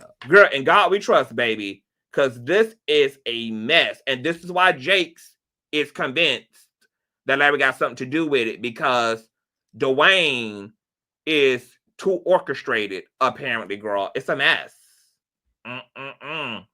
But see, Larry already said he ain't got nothing to do with it, girl. And he might have to testify to being innocent, girl, in a court of law, because this thing looking like it's going to be itching toward trial, child. And this is another thing I want to say about this, too. Is, you know, there was all this chitter chat about how, you know, because remember, Dwayne had said in previous filings, girl, oh, I've been talking to all these victims, they're all ready to come forward, girl. They're all ready to come forward, judge. But then on receipt day, Dwayne ain't have a goddamn thing to bring to us but the testimony of his brother. Where are all these victims? So now what I can surmise is that the courtroom going to be pretty empty on Dwayne's side. These people that he allegedly spoke to, that he allegedly were having all these conversations with, who were ready to come forward, girl, it ain't going to be nothing but him and his damn brother in our courthouse. Either actual victims of Jakes exist, but they not going to let Dwayne as vacuum them into this shit. They going to let Dwayne deal with Jakes. Since he caught on Jakes like Candyman, baby, you got to deal with that reflection in the mirror. Or Dwayne was just trying to intimidate TD Jakes and get him to back off, since he is going for a dismissal. Which one do you think is the case? Will, do you think that Dwayne's non-credible line to the courts already got a pattern of not telling the goddamn truth, as is telling the truth, that he spoke to a bundle of TD Jakes' alleged victims, or you think that that was just a intimidation tactic? I definitely believe that that is an intimidation tactic. He's just messing up. He's messing up. He's messing up again. If he would have already spoken to the so-called victims of TD Jakes previously, he would have been able to bring that out at the time he had a chance to do so. I think it was just an intimidation tactic, and the poor one at that. I am so disappointed with his brother. I never met his brother before, and I'm not naive. I try not to go by people's facial expressions or the way people talk. But I told you, his brother had he has a YouTube channel, and I watched one video, and his brother seemed to me, and I'm not naive at all, but he just seemed to be a decent, upstanding, just a decent kind of guy, unlike his sorry ass brother. And I'm so disappointed right now in his brother, more so than I am with Dwayne. It's like I'm more upset with his brother than Dwayne, because his brother seemed like the only one that had any sense out of the both of them. And but that's before you also knew that he is an alleged delinquent father who doesn't even take care of his fucking kids and owed all types of back due child support and shit. Absolutely. And I'm disappointed because even if that incident was true, you just canceled it by applying to work for this man's ministry just 10 years ago. So now after something that you claim happened, what, in the early 90s or 80s, whenever the fuck it was, like, these people are cuckoo. Like, y'all actually do have to pick a side. You either are a victim or you're not. No, it's okay, Conscious. Like he wasn't offended by that little V and the sausage on his butt back. No, because now it's making me think, baby, you were throwing ass in a circle. It's okay. Yeah, he wants that V and the sausage now. So it's okay, Conscious. Don't worry about it. He got over it. The way that people will sell themselves out. So you a victim on one hand, but you was willing to work for the man that tried to come on to you, knowing you were married, knowing that you were apparently straight, and tried to take advantage of you in a hotel room, and you gonna trade that out for fame and proximity to coin, like, and see, this is my issue, because what people don't be wanting to admit, because two things can be true, right? You can be the victim of something, and you can also still be a low down dirty motherfucker as well, your damn self. And it's interesting that they're calling out TD Jakes, but it's looking like they ain't no better than what they're describing of him. Y'all in it for the money. Y'all in it for the secularism. Y'all in it for all of the surface bullshit. Y'all don't really stand on no business. Ain't got no motherfucking integrity either. Like it's just like y'all just a different type of unrighteous. But unrighteous nonetheless. Unrighteous nonetheless. You're a different type of bad, but bad nonetheless. You're willing to do gay shit for the right price. You're willing. But look at the implications, Will. Yeah. This man took advantage of me in a hotel. I'm married. He's a pastor. He's my religious authority. He's my religious leader. Yep. Now I'm aware of how he moves. What I'm going to do is watch this man then get famous, watch him become wealthy, and instead of doing something of substance with his testimony, such as he could have been out here crying aloud, for years and years and years, raising the alarm. Oh no, what I'm going to do is I'm going to pretend that there's no elephant in the room, because there's money and clout and fame to gain in exchange, which means that if Richard Youngblood application would have been processed, he would have been trained and then hired, he would have been willing to, and also despite what he apparently knew about his brother's situation, who had confided in him, he would have been willing to silence his own brother, because he could not have worked and benefited from Jakes and also stood by his brother. He picked a side when he decided to put in that application to the goddamn Potter's house. Baby, all these people toe up. And don't Toe forget, up, don't girl. Who don't needs family when you got brothers like this? Who needs friends when you got friends like this, bitch? Like, and then did you not see the way that TD Jakes also exposed another thing? He said, he basically, when TD Jakes brought up in the filing that Youngblood admitted to keeping all this shit to himself when he was in trial for the crimes he committed against children, and that he had never confided in anyone, including his wife. But he produced those alleged fake-ass affidavits from all his friends throughout the years that alleged that he had confided in them. So now Jakes is openly challenging whether those affidavits are true, if they are sincere, or if Dwayne just got his friends trying to help him out of the shit he got himself into now with Jakes. Because he's like, look, y'all can look at the transcripts. The man said he never confided in anybody about his experiences, etc. Not even his wife of 26 years. But he done came in here with all these sworn affidavits of people claiming that, oh yeah, he shared it with me, he shared it with me, he said it with this, he said it with this. But that in according to what he said. Doing trial, just look for yourself. Baby, Jakes is only opping the fuck. Hey, let's not forget this either. He is banana peeling the fuck out of Dwayne ass. Where is your scooter, Dwayne? And where are these motherfucking victims you claim were ready to come fucking forward? Because you ain't had nothing but Richard ass. Yep. Who was willing to come forward, and now his ass done fucked around and got exposed. Girl, what?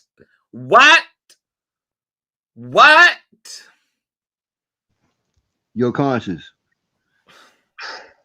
Let's not forget either that Richard said that the whole situation with him and Jace down in West Virginia tore apart his family.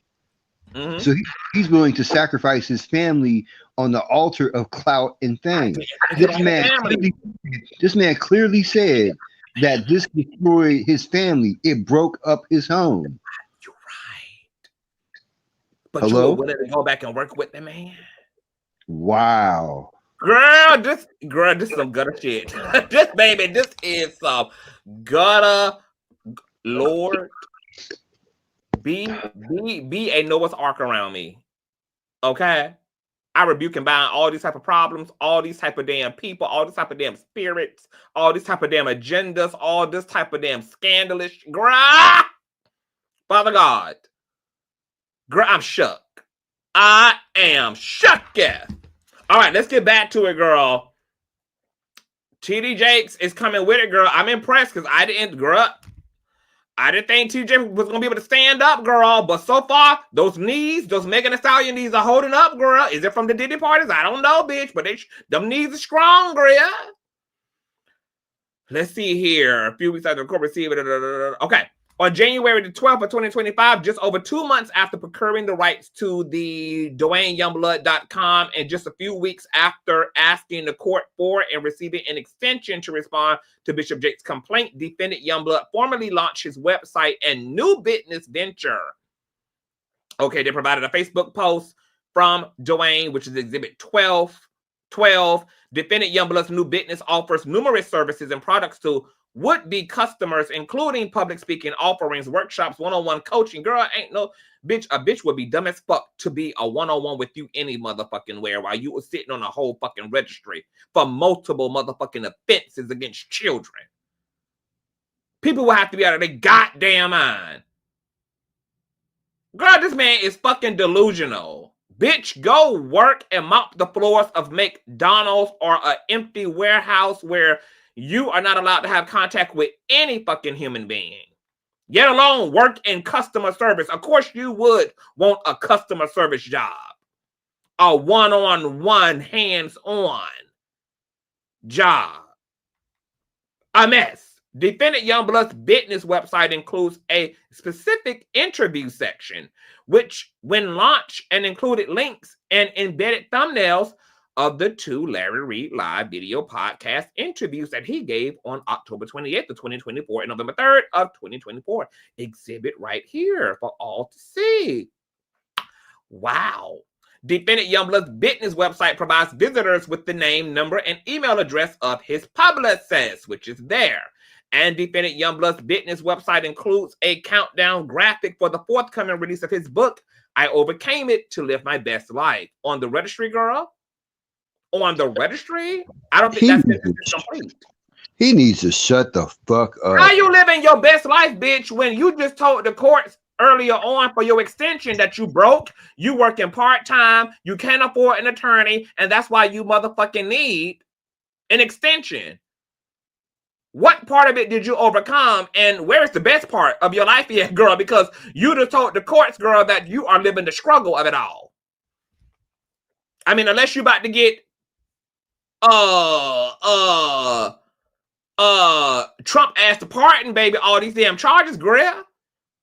Where is the overcame and to live my best life part? Because you were just begging the courts for an extension based upon the fact that you only work part-time and can't afford legal representation. Okay? And you need some grace and some patience. Make it make sense. Girl, delusional. Which is to be set to be released on March 3rd of 2025, which is next month, with a buy book link which directs visitors to Defendant Youngblood's Amazon page, where the book will be presumably available for purchase. That's Exhibit 13 right there. The preview of the book cover embedded in his business website includes a description of the book in which Youngblood promises to go into, quote, the sexual abuse and portrayal by prominent spiritual leaders, Bishop Quandra Willison, Bishop T.D. Jakes, and Bishop Sherman Watkins. Exhibit 14. Wow, look at the screen grab right there. On January 24th of 2025, the day after filing the instant motion, Youngblood's attorney, Tyrone Blackburn, appeared as a special guest on LRL, during which he boasted about his client's motion and further attacked Bishop Jakes. My God. So all this damn slander against Jakes is taking place on Larry's damn girl, my God, today. Notably, starting at the 1 hour 16:36 mark of the video, and after Blackburn's interview ended, Mr. Reid went through a copy of Youngblood's motion that he had, which by all appearances was not the asphalt version, but rather a draft version, wow, of the motion. Defendant Dwayne Youngblood's affiant, Joshua D. Munaz. Defendant Youngblood, what is this? Affiant Joshua Munez is a, you know what? I can't do this. Hold on, bitch. I don't even know what the fuck affiant is. Let me, girl. Hold on. Let me, girl. I don't even know what the fuck that is. Let me look up affiant. Wait a minute. Wait a minute. This affiant is a person who signed. Oh my God! Hold on. Yeah. Hold on. How you pronounce this shit? Affiant. Conscious. Listen. Hold on. Hold on. Okay. Let me make sure. Okay. Hold on. Wait a minute. Shit. This shit is, baby. I'm shook. I am motherfucking shook. Hold on, y'all. Affiant is the person who makes and swears to an affidavit. Right. Wait, but he's saying that this Joshua Munez person is also a convicted felon and registered. Girl, yes. I'm done. Yes. And the guy below too. Yeah. And are you fucking kidding me? No. And wait, hold on. So we had read this affidavit because I don't remember all of it. It was so many damn. That's what I'm saying. Oh my God. This dumb, sick, stupid motherfucker had the audacity to have a another registered ex-offender to write in a sworn affidavit for him? This was the guy. This was the second or third guy who wrote for him, and he said that they would go out together and have fellowship together.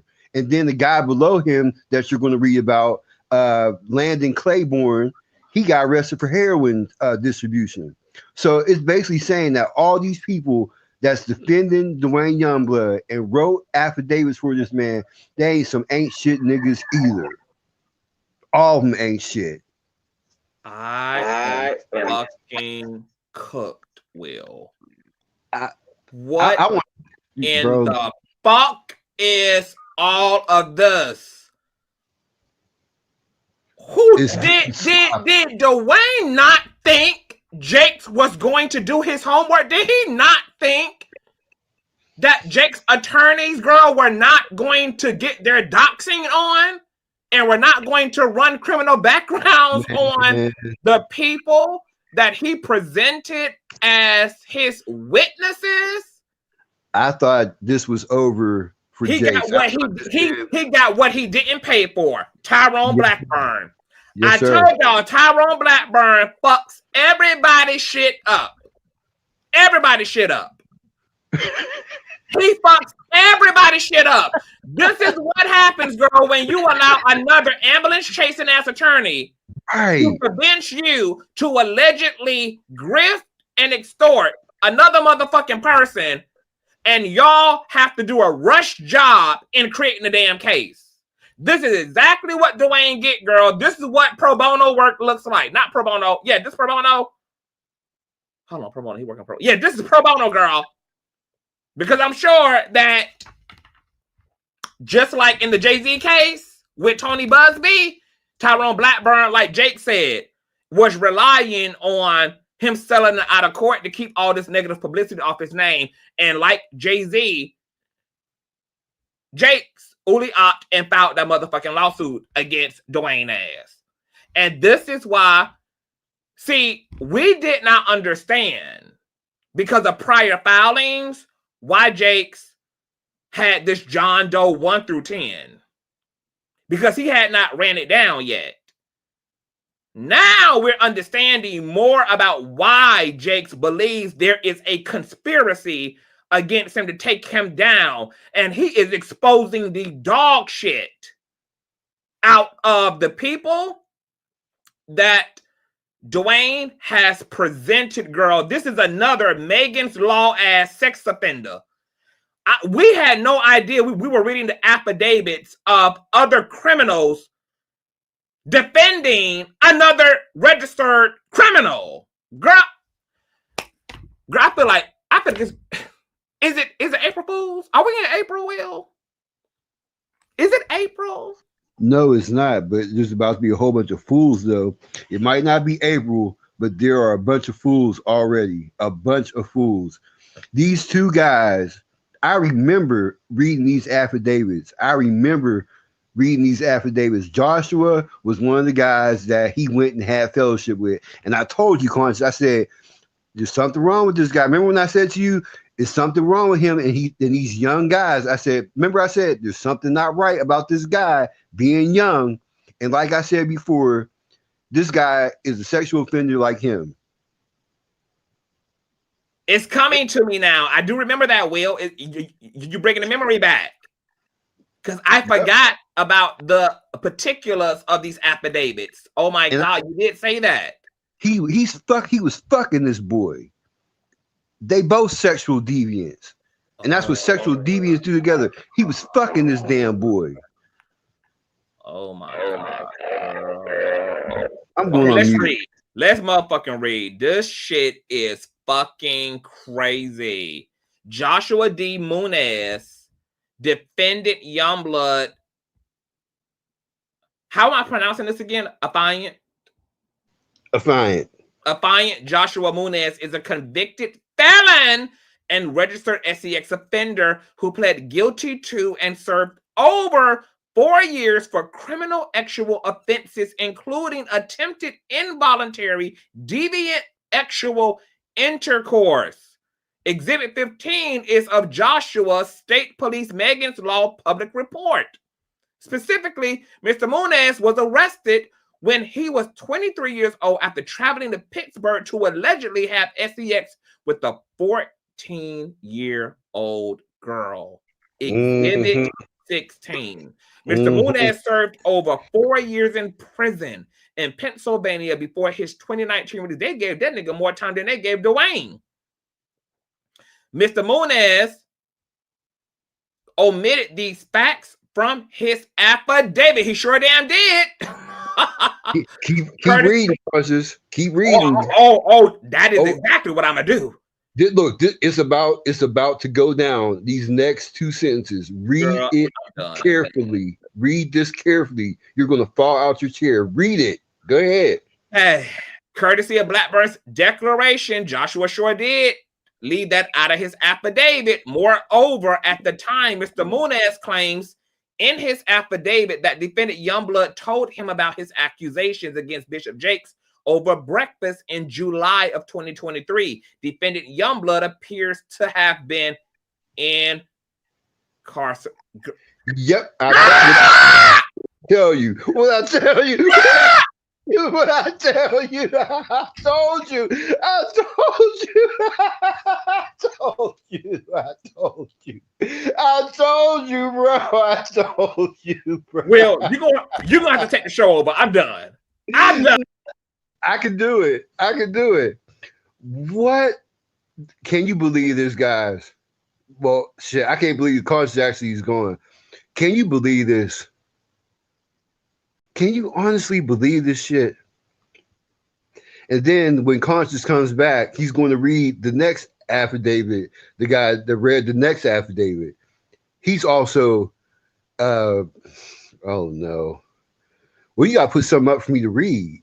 No, Todd. He didn't write it from jail. It basically, it never happened. It never happened. They lied in the affidavit because Joshua claims that Dwayne shared the incident with him about Jakes over breakfast, which did not happen because Joshua was in prison of July of 2023. They lied. They literally presented fake, false, sworn affidavits. No. Youngblood was in jail in 2023. Remember? Somebody was in jail. This did not happen. They created. It ain't happened. None of it happened. They created this scenario because Dwayne ass was in. Oh, right, because he didn't get out until last year. He got out in he got out last year. He was in prison of July of 2020. Yeah.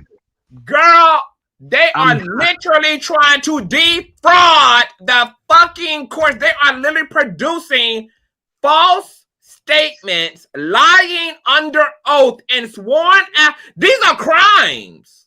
This is a crime. These people can be legally and criminally penalized. This is perjury. And I am not shocked because it's Tyrone Blackburn. These are the type of games that Blackburn does.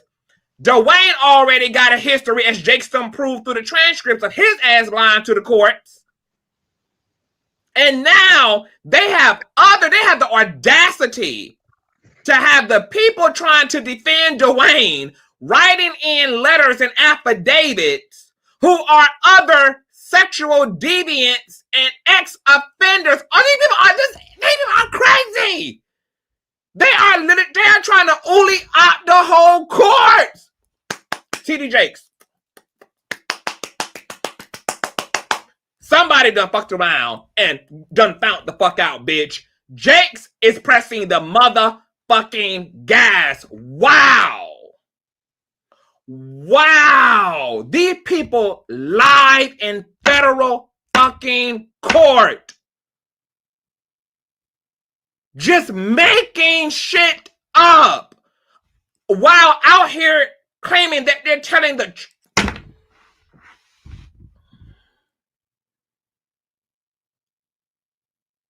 Girl. Hold on, I gotta call St. James, bitch. Girl.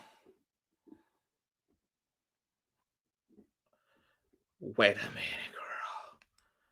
girl. Wow.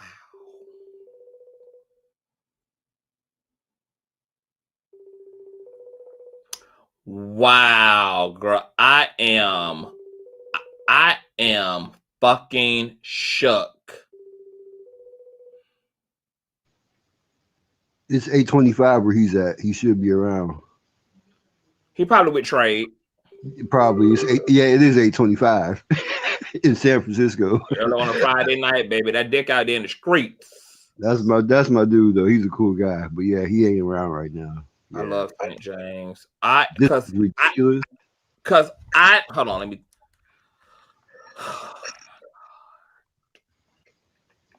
Hold on. This is unbelievable.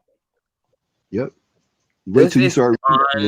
Unbelievable. Tyrone Blackburn needs to have his license completely stripped from him. It is always some salacious, lying, over the top, unethical, ambulance chasing ass shit going on with him. And it's like all these criminals have combined their Mighty Morphin Power Rangers together.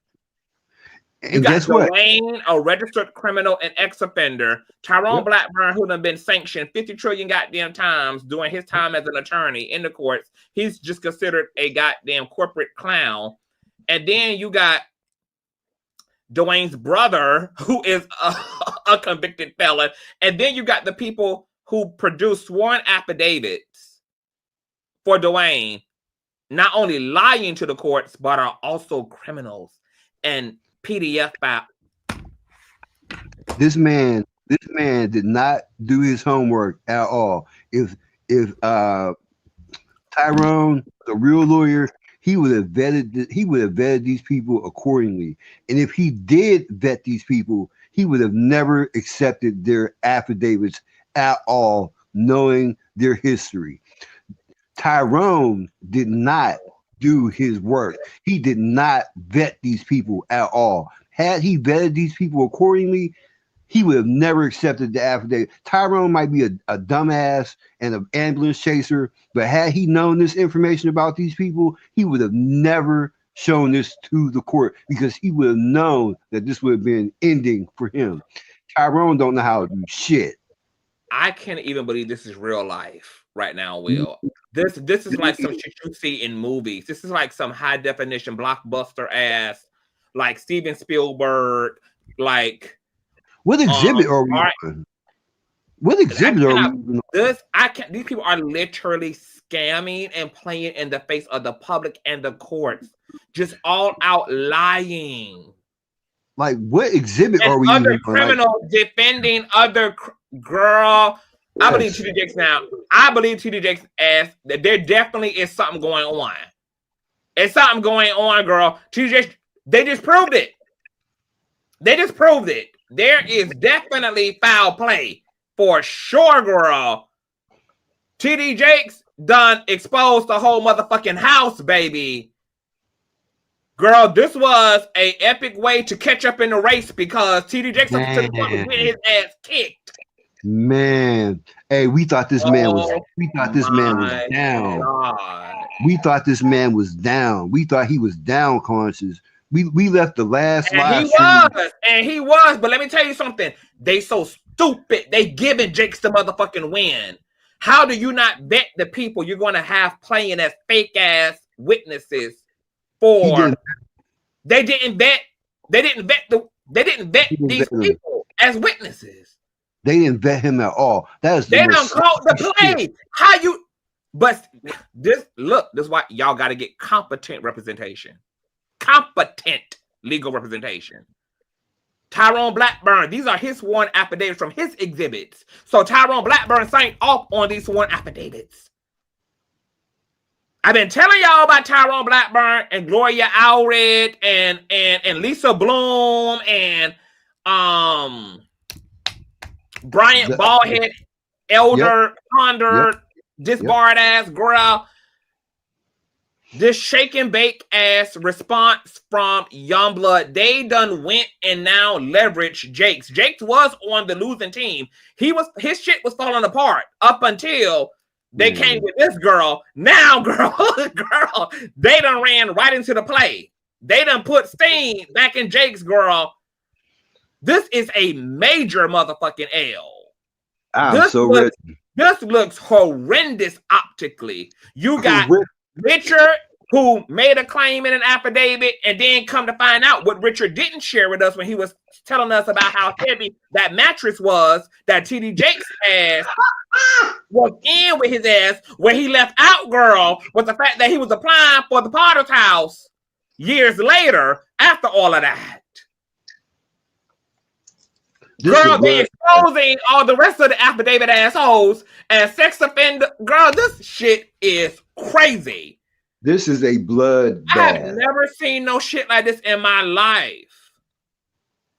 This is officially a bloodbath. This does not look good. This don't look good. This does not look good. This looks very, very, very bad and criminal on Tyrone Blackburn's part. And then with Dwayne already being a goddamn criminal himself, girl, I feel like this is the verdict right here. Like the judge, girl, this alone is enough for a judge, girl, to be like, case dismissed. Not case dismissed. Verdict in favor of TD Jakes. Right.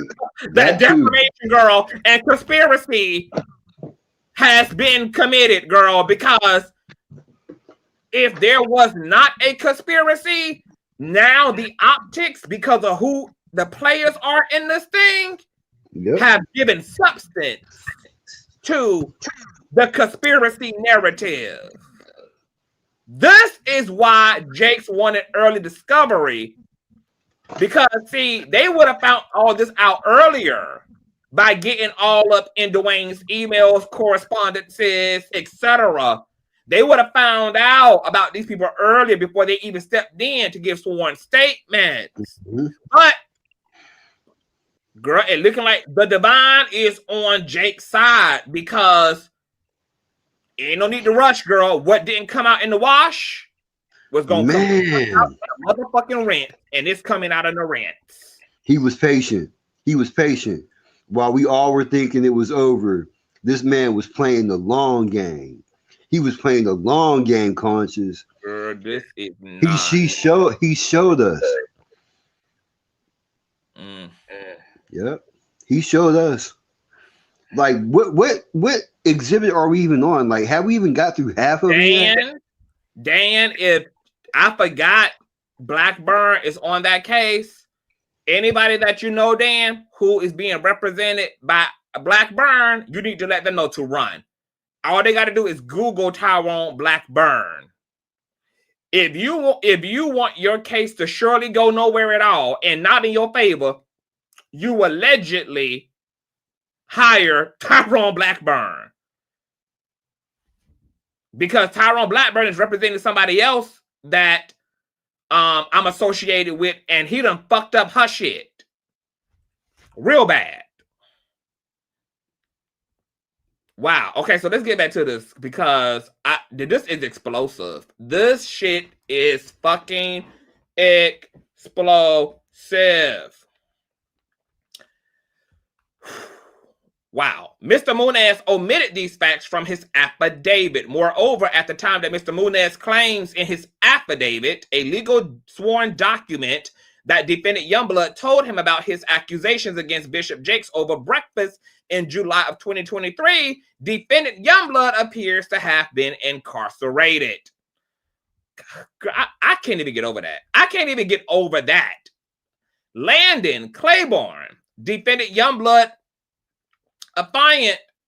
Landon Claiborne is a convicted felon as well, who pled guilty to and was sentenced to 41 months for a drug-related crime involving heroin, which you can see here in Exhibit 18. These facts were conveniently omitted. Not not Youngblood claiming that he was going to be running down with Jakes with all these victims that did not show up at all for his ass, when it was really Jakes the whole time, girl, who was about to expose the whole motherfucking play. And all these fake ass witnesses you done presented to the courts as people you confided in order to prove to the courts that, oh, this ain't my first time speaking about this. I've been speaking about this my whole life. I done told Ed and John and Paul and Sarah and Keely and Karen over a 20-year period. And all them hoes is registered sex offenders and liars and didn't even remember to lie well because you was in prison doing some of the times that these folk claiming you confided in they motherfucking asses. Yo, Conscious, just to refresh your memory. The judge need to find Munez ass in contempt of court and need to find Dwayne ass in contempt of court and need to find Tyrone Blackburn ass in contempt of court. Yep. So what you were saying? Just to refresh your memory, Landon was the guy you said you couldn't understand his writing. Remember that? Yeah. Right. The I remember everything, bro. I remember everything. Yeah. You remember that. This is a mess. Oh, God. All of Dwayne's witnesses are drug addicts, criminals, drug lords, PDF files, offenders. Girl, could this get fucking worse? Oh my God, not the wife. Oh God, I'm scared to even. I don't know. Wait. Okay, so LaShawn, remember you asked me who LaShawn was, and I said it was his sister. That's his wife. Oh shit. Let's see what the fuck. Shit. I'm scared, girl. I feel like we're reading a horror novel right now. I'm scared, bro. I'm scared. I feel like we're reading ghost stories right now over like a bonfire out in the middle of the fucking woods. She said that. She said that she kept his writings in a closet for 9 years. I do not want you to read this shit. I swear to God, this is gonna be. I didn't even read the head. I'm scared. I didn't even read the head. I normally read the head. I did not even read the head. I'm scared. Me too. Go ahead. Oh my God! And Dwayne Youngblood's wife affidavit for her husband, LaShawn Youngblood, claims that, quote, a few years before the spring of 2015, Youngblood told her about his accusations against Jakes, which you can see in Blackburn's declaration in Exhibit D. However, on September 7th of 2014, Ms. Youngblood wrote and submitted to the court overseeing her husband's criminal case at the time a letter of support for her husband, noting that it was her hope that he be allowed to come home instead of being incarcerated. The letter was submitted. You nasty bitch. The letter was submitted before defendant Youngblood admitted he was guilty of the sexual abuse crime he was later convicted of. In that letter, Ms. Youngblood did not mention that her husband had himself been assaulted or abused by Bishop Jakes, or even mention Bishop Jakes at all, despite the fact that Bishop Jakes was by then a world-renowned spiritual leader. Additionally, her own husband, at his June 8th, 2015 parole violation hearing, swore specifically that he was not able to share with his wife his claims of his own abuse before he was facing years in prison for his repeated heinous crimes, including any claim of abuse by Bishop Jakes, which is Exhibit 3 at 11. Nevertheless, in her affidavit submitted in support of defendant Youngblood's instant motion, she now claims that her husband had told her about his accusations against Bishop Jakes a few years before the spring of 20. Baby, they are exposing these hoes. You Jakes nasty is bitch. on bitches' necks. You nasty bitch. Listen, she was willing to stand by Jakes is exposing these hoes. Yes, bro. Yes, bro. Y'all don't understand the level of foot on motherfucking neck, girl. They are exposing. Every affidavit was a lie. Every affidavit was provided by a lying ass motherfucker who done been caught factually in their goddamn lies. All these people need to be held in contempt of motherfucking court. Okay, but what do you think of somebody who was willing to stand by someone who did these heinous things to children? She held this man down for years. But we're not She held him surprised. down for years. But we're not surprised. She stood by the motherfucking nigga after he done came in and out of prison for what he was doing in the name of God to children. So that Right, tells us a lot about who the fuck she is. Right. Didn't even leave him the first time. He came Shit, for out. all I know, she more dangerous than his ass is. She's absolutely dangerous. She's more dangerous than him. She's standing by a sex offender, not once, but twice. What are you talking about? Like, man, this, oh my God. And lying. They're all being caught red-handed in. Whoa. And Larry is sitting right in the fucking middle of all of the shit, which does not look good for him. Oh, because he's already coming under fire for credibility and for ill feelings toward Jakes. The court of public opinion is already accusing his ass of being with the shits. And now, since his platform leveraged all of this, and he's being mentioned in and up and down these goddamn filings, I don't know if his word is going to be strong enough, because this optically don't look good for him or nobody. Because nobody in the situation yet is credible. They done called out Munoz. They done called out Claiborne. They done called out the wife for lying. They done called out Dwayne for lying. This is all behind Tyrone Blackburn. Listen, if a notarized statement cannot be trusted, your word ain't going to be trusted. They would sit there and at this point, if Jesus came down from heaven and started saying some stuff, they would question Jesus right now. No one can be trusted. No one can be trusted now. He's proven that no one can be trusted at this point. Why Jake is convinced that it is a coup. And I'm willing to believe it at this point. And that it is a cabal. Hey, let me check my cat. Right him. And the fact that he just ripped the credibility of everybody around and supporting Dwayne directly in his filings, girl. This is fucking insane. I have never in my life seen no shit like this. Baby, we ain't even got to trial, and these people already done committed enough damn crime to be found in contempt of court.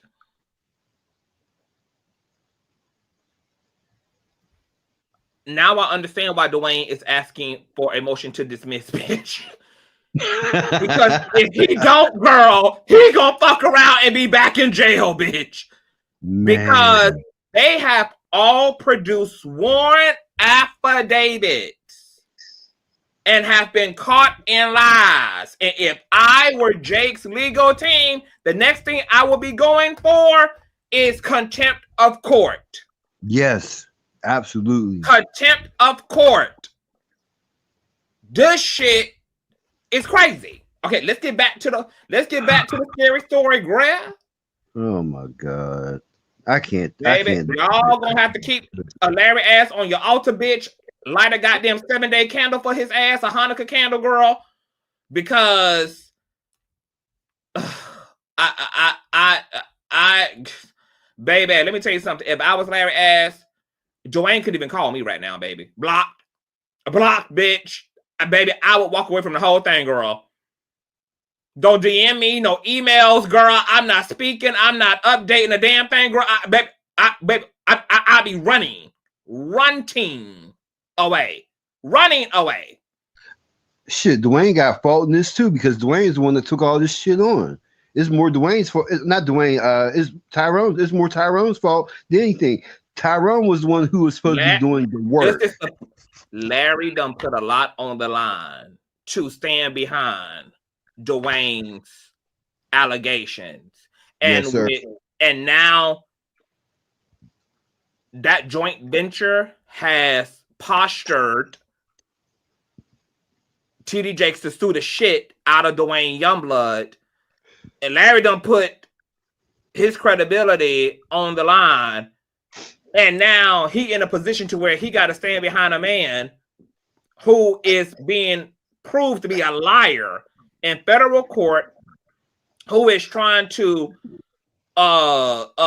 manipulate the courts, who's having people submit false, fake ass affidavits, who are also convicted, registered ex-offenders, drug lords, felons.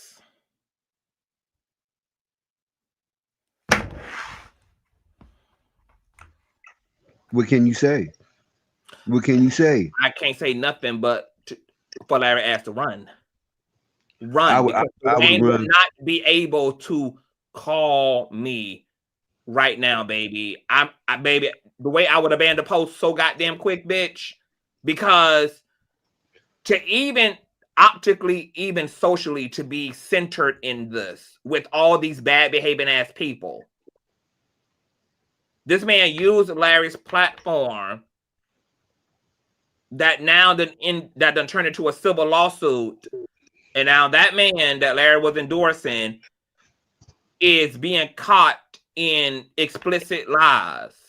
And it's literally, once again, which is a part of Dwayne's pattern, continuing to lie to the courts. These affidavits from these persons are lies. All of them. Oh, well, I don't know how many people they go, because he had a lot of letters, like what, 7, 8 letters? Right, but we haven't even we haven't even got through all Three of those people done been exposed so far, and that's more than enough. For one person to have been exposed was more than enough. The fact that multiple people. So what this means is that Dwayne, look, because of this alone, I'm willing to believe that Dwayne absolutely lied on Jakes, because if you got to do this much to make your story real, you're telling a lie. But the truth don't require no lies. The truth don't require people having to fake lie for you, fake witness for you, fake affidavit for you. He's lying on Jakes. The truth doesn't require a team. You'll need a team to prove one person's stuff. If it's your truth, you don't need a team to defend your truth. Your truth don't need a basketball team of people trying to throw up the ball for you. It don't need dribble your own ball. You throw your own ball. You dunk your own ball. It's not up to the other team to go to the other end of the field for you. You're a liar. You're a liar. And have we even gotten through half of the exhibits yet? Well, so far, what they are describing from the exhibits are just like, they already done describe the exhibits in the filings. I mean, so it would just be us like seeing it physically, but the exhibits are like the pictures of Jake's house, the demand letter, all of that shit that's been described so far. But this, this is a whole unholy ass mess. And Jakes got the win toward the victory right now. But let's continue on. Please do. I'm back on mute. Thank you. All right. Let me see. Before it's facing, girl, they done exposed the fuck out of the wife. I'm fucking screaming. Oh my God. Here we go with Dwayne's brother again. Defended Youngblood brother, Richard Youngblood. According to an individual who knows Richard Youngblood and commented in September 2008 on a post titled Youngblood's Wicked Offenses on a website called Cast the First Stone, Richard Youngblood began spreading false claims about Bishop Jakes in 2008 because Bishop Jakes' lack of support during Richard brother's Dwayne molestation case. The commenter likewise said, hold on, I'm confused. Can you put that together for me? I can gather that for you. He was mad because Bishop Jakes didn't support him while Dwayne was going through his own molestation cases. When Dwayne molested other people, Richard was mad because Jakes wasn't there for Dwayne when Dwayne was going to court for molesting children. Are you? I'm fucking serious. Yeah. Let me motherfucking read. Because the statement from Richard was this. Richard mentioned that Jakes has known his family so long and that a man of his caliber could have easily spoken up in defense for Dwayne and maybe aided for his case. He wanted Bishop to know how it felt to be falsely accused of the same thing his brother was. We tried to talk him out of such a ludicrous idea, but Richard was determined to get retribution for his family, and the pain of such allegation has caused him. Hold on. Unpack that for us, Will. Unpack that. Okay.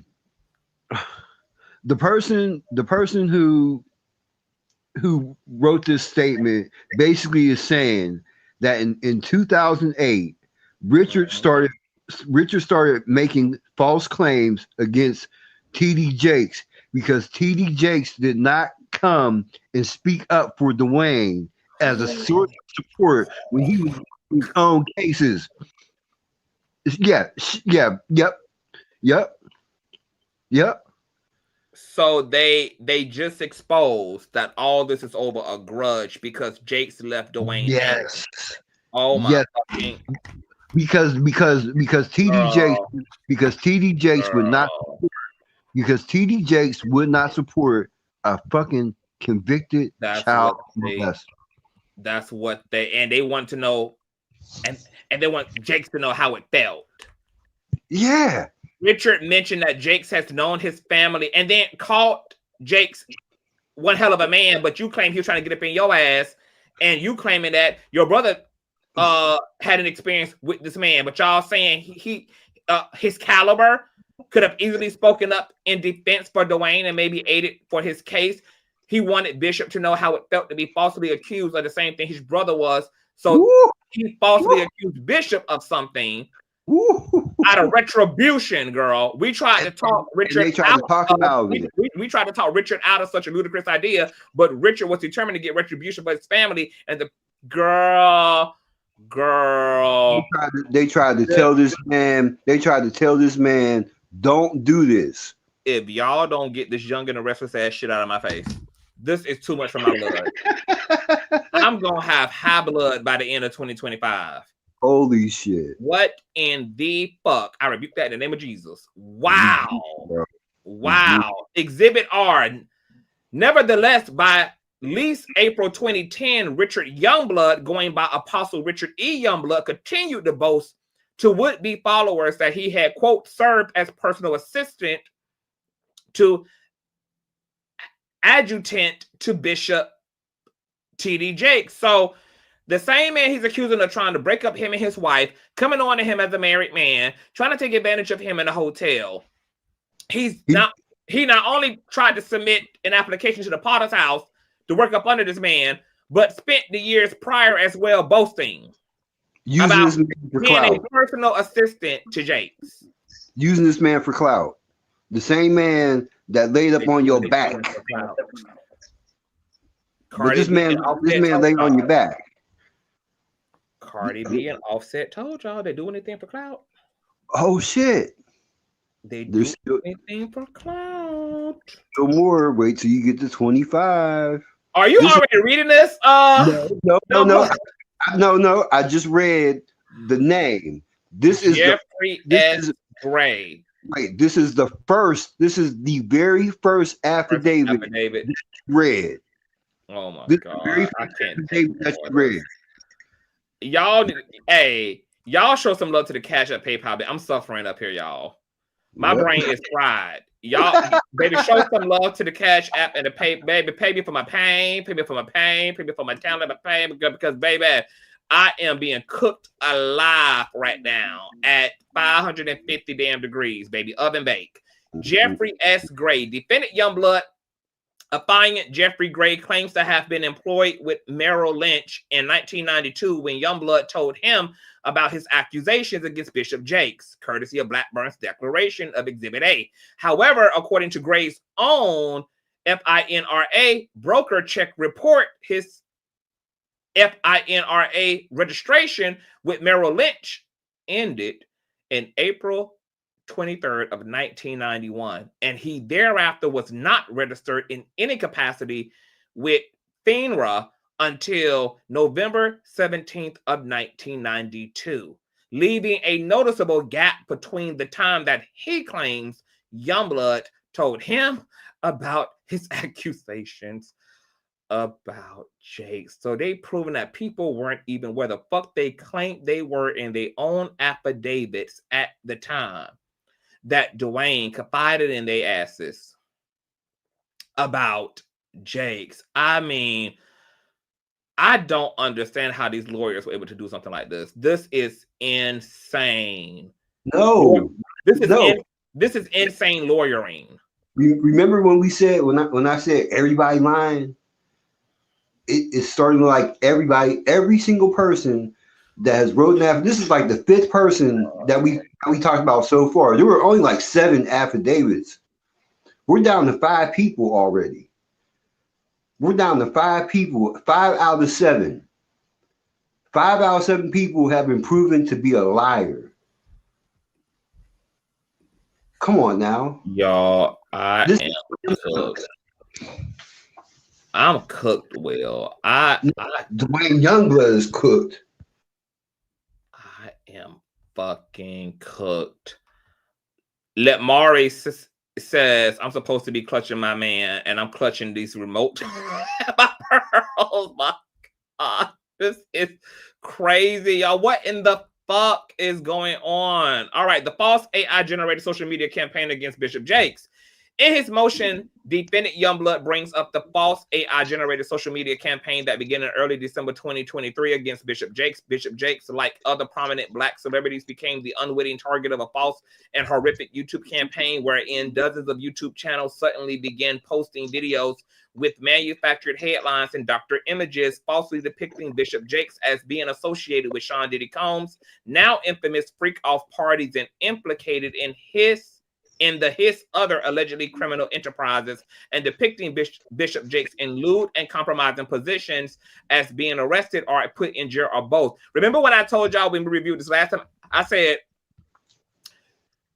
Tyrone Blackburn putting all of that fake ass sensationalized news and articles in his exhibits was probably going to come at to bite him in the ass because it wasn't fucking necessary. But now I know why Tyrone Blackburn had to even do that. It's because he knew he had, I mean, because everybody was lying in the damn exhibits any damn way.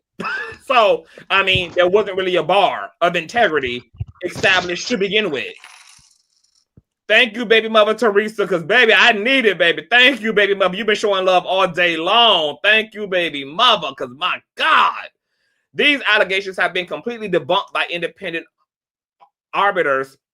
These allegations are and have been proven to be absolutely false. For example, Snopes.com, the independent fact-checking site that researches and debunks rumors and other high-profile claims, independently verified that the claims about Bishop Jakes' illicit connections to Bishop Combs' alleged conduct were false and unfounded. Similarly, NBC News investigated the flood of fake content on YouTube about prominent Black celebrities and leaders, including and specifically Bishop Jakes, and determined that the YouTube videos used manipulated media to depict celebrities engaging in lewd acts and exaggerated displays of emotion and video thumbnails, and the YouTube video titles and thumbnails indicate narratives or allegations that aren't in the videos themselves. Bishop Jakes has begun the legal process of holding the creators and disseminators of this false and malicious social media campaign accountable for their conduct. And we covered his lawsuits and his investigation into those claims.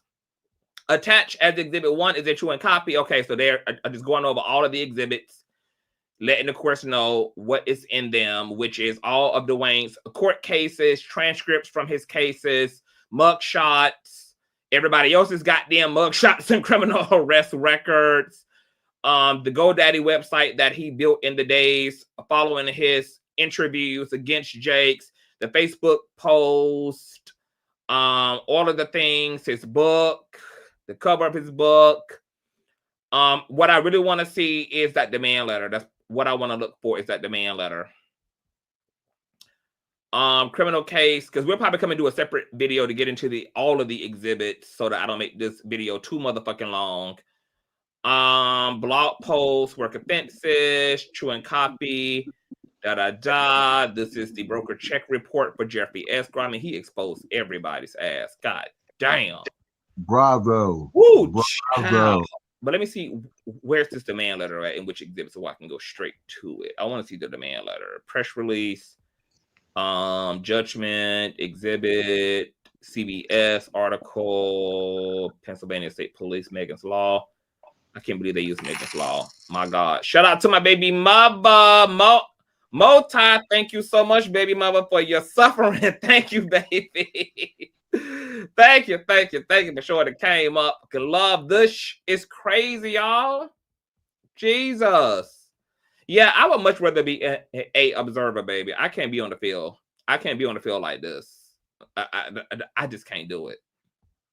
Not me, baby. I ain't that type of content creator. I ain't got it in me. It's too much. It is too motherfucking much. Where is, I want to find that goddamn demand letter. All right, so there's that. Baby, that attorney did his thizzle, girl. We got another goddamn declaration. Jesus Christ. How many? Oh, this is only 2 pages. This is from Dorelli Janey, who is an attorney admitted to practice in the state of New York and admitted pro hac vice in the matter on November 27th of 2024, and a partner at the Janey Law Firm PC, attorney for plaintiff Thomas Jakes. In the show, in the above captioned case, I submit this declaration in support of plaintiff's opposition to defendant's motion to dismiss. And particularly, I make this declaration to transmit to the court this expert declaration of Nicholas G., whatever his last name is, offered by plaintiff to authenticate the 2 podcast videos at issue in this case, attached here to as Exhibit 28, and the authenticated videos here, which are both of Dwayne's interviews, girl. Expert witnesses are corroborating that the facts are as they've been presented, girl. Look at this long ass list, y'all. What do you think this demand letter is? I don't know. I want to see this goddamn demand letter. Which number are you on? As far as the I'm on the last one. You're on the last one. Damn. I'm gonna have to go back in because I think it's toward the end, because Jakes had cited it in his affidavit. Let me see. Let me go back in and see if I can scroll and see. Let me see here. Oh, here it is. These statements are knowingly attached is Exhibit 25. Okay, let me see. Exhibit 25. Exhibit 25. Girl, this is some deep shit, baby. I cannot. This shit is scary. This is some scary shit. Okay. Oh, let's read this, y'all. This is the letter. All right. This was sent in response to Dwayne Youngblood, sent via mail and email to Jakes, as you guys can see here. Oh, this was sent on my goddamn birthday, y'all, November the 15th of last year. It reads, Bishop Jakes, my firm has been retained by Dwayne Youngblood. Now, this is what's crazy. Remember when they were trying to serve Dwayne, but Tyrone, Blackburn wasn't letting Jake serve him on behalf of Dwayne Youngblood because Blackburn was claiming he did not represent this man, only to turn around and be his official lawyer and being the lawyer on file for sending this goddamn demand letter, girl. The Harani Ho games were just being played the whole time. My firm has been retained by Dwayne Youngblood regarding harm visited upon him by Bishop Thomas Jakes. Respondent, the nature of Mr. Youngblood's concerns unwanted sexual assault and harassment. This letter is intentionally void of the graphic details. The purpose of this letter is to encourage the parties to resolve this matter quickly and privately. And like TD Jake said, bitch, ain't nothing been private about this matter yet, bitch. Y'all already done went forth on podcast and did what y'all did, bitch. There's no privacy.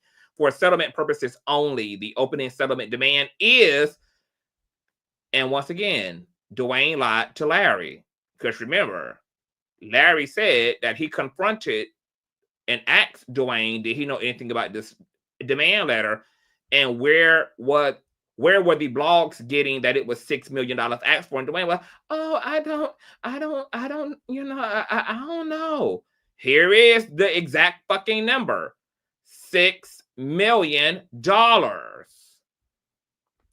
There it is, Dwayne. The number you don't know. Larry said that Dwayne only showed him the heading of this letter, but not the substance thereof. Oh my God, this is fucking crazy. The demand is negotiable. Mr. Youngblood first learned of and was introduced to the respondent as a young teenager. Mr. Youngblood was raised in the church, and his family often visited Bishop Wade Jones Church throughout Mr. Youngblood's teenage years. Respondent often visited Bishop Jakes Church. During one of those visits, respondent began actually assaulting and or harassing Mr. Youngblood. Upon information and belief, Mr. Youngblood was between the ages of 17 and 19.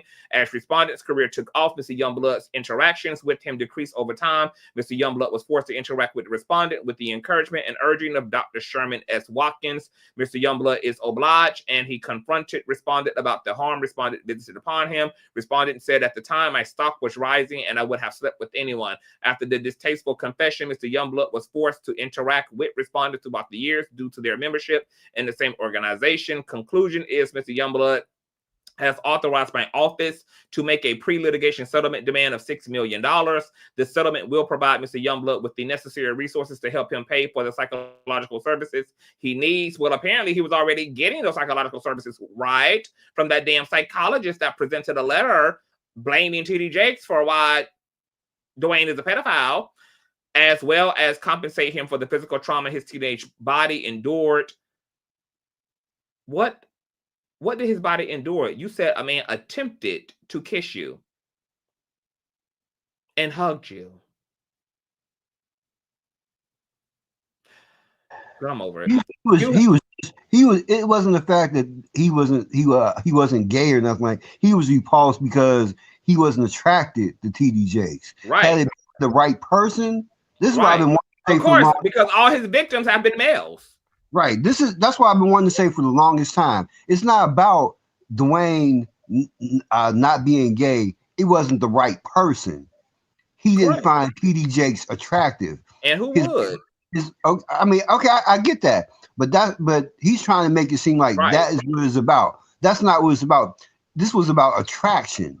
You just weren't attracted. Had it been the right person and the right price, you would have been on it. And when he became famous, he became the ultimate grift.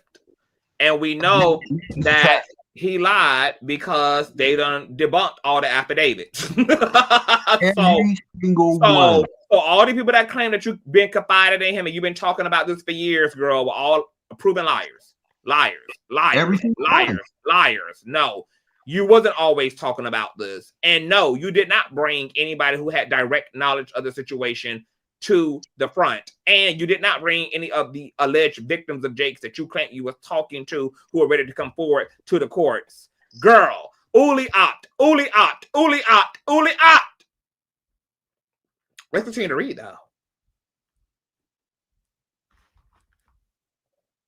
The resources to help him pay for the psychological services he needs, and he damn sure needs them, as well as compensate him for the physical trauma his teenage body endured. The demand is negotiable. You have 7 days from the date of this letter to accept this offer of private resolution. If we do not hear from you by the 23rd of November, we will view your silence as a rejection of this offer and proceed to file suit without delay. And they never did that either. Although we hope this matter will be resolved privately, we must provide you with a preservation notice. They explain what the preservation notice is, which may result in litigation between Mr. Youngblood and respondents, and of course, T.A. Blackburn Law, who presented all these fake ass affidavits by all these fucking PDF files and fucking felons. They threatened this man. After they had already damaged this man's reputation. Right. They had already commenced to damaging the reputation. Can you imagine how TD felt like now? Yeah, I can imagine. That's exactly why his lawsuit makes all the sense, because this was the only thing to do in response. and what a response it is. And what a motherfucking response it is. Will. What in the entire fuck? Bravo. We thought this man was down for the count. And he was until, because Those affidavits brought Jake's ass back to life because they were able to find the lies, the inconsistencies. They were able to. Dwayne fucked up in his response. He should have never brought those affidavits. I told if you. It wasn't for those affidavits. I really don't know. Like it just would have came back down to TD Jakes and Dwayne over this alleged phone call, kiss shit, and and the judge might have been like, yeah, it seems frivolous, but him trying to make his fake ass story real by having all these criminals lie for him, claiming that, oh yeah, he told me this over breakfast of July 23rd. How he told you over breakfast, bitch, when he was in prison? Are you okay, bitch? Yep. Like the wife bringing up her transcripts, girl. How your man told you what he told you, but your man already said he never told you shit. And he never confided in you when he was testifying in his other fucking trials, and then whatever the fuck else they called her ass out on. I mean, just ran down the goddamn list. Just exposed everybody as toupee for toupee for toupee for toupee. Clip on ponytail for clip on ponytail for clip on ponytail. The first lady ain't shit either. That lawyer did his fucking big one, baby. Whoever this goddamn D Poach motherfucker is, baby. I need to put his ass on retain. He's retained, girl. If I ever need to litigate in the future, girl, this is my attorney, bitch. Man. This is my motherfucking attorney. Let me go back to that wife. I want to see what the fuck that wife is again. What they supposed about that motherfucking wife. I forgot what they completely said about her ass. Let me see. It's not enough. Boom, boom, boom. The wife. In her affidavit for her husband, LaShawn Youngblood claims that a few years before the spring of 2015, Youngblood told her about the accusations against Jakes. However, on September 17th of 2014, the year before, Mrs. Youngblood wrote and submitted to the court overseeing her husband's criminal case at the time a letter of support for her husband, noting that it was her hope that he would be allowed to come home instead of being incarcerated. The letter was submitted before defendant Youngblood admitted he was guilty of the sexual abuse crime he was later convicted of. In that letter, Ms. Youngblood did not mention that her husband had himself been assaulted or abused by Bishop Jakes, or even mention Bishop Jakes at all, despite the fact that Bishop Jakes was by then a world-renowned spiritual leader. Additionally, her own husband, at his June 8th, 2015 parole violation hearing, swore specifically that he was not able to share anything with his wife. His claims of his own abuse before he was facing years in prison, and for his repeated heinous crimes, including they exposed the fuck. Nonetheless, in her affidavit submitted in support of her husband, she now claims that her husband had told her about his accusations against Jakes a few years before the spring of 2015. Baby, they caught every fucking lie because these people were forced to have to, because this was one affidavit, so they had to produce a date and a time and a circumstance in which Dwayne confided in them. Everybody were caught in fucking lies and exposed for helping Dwayne lie and manipulate the fucking courts.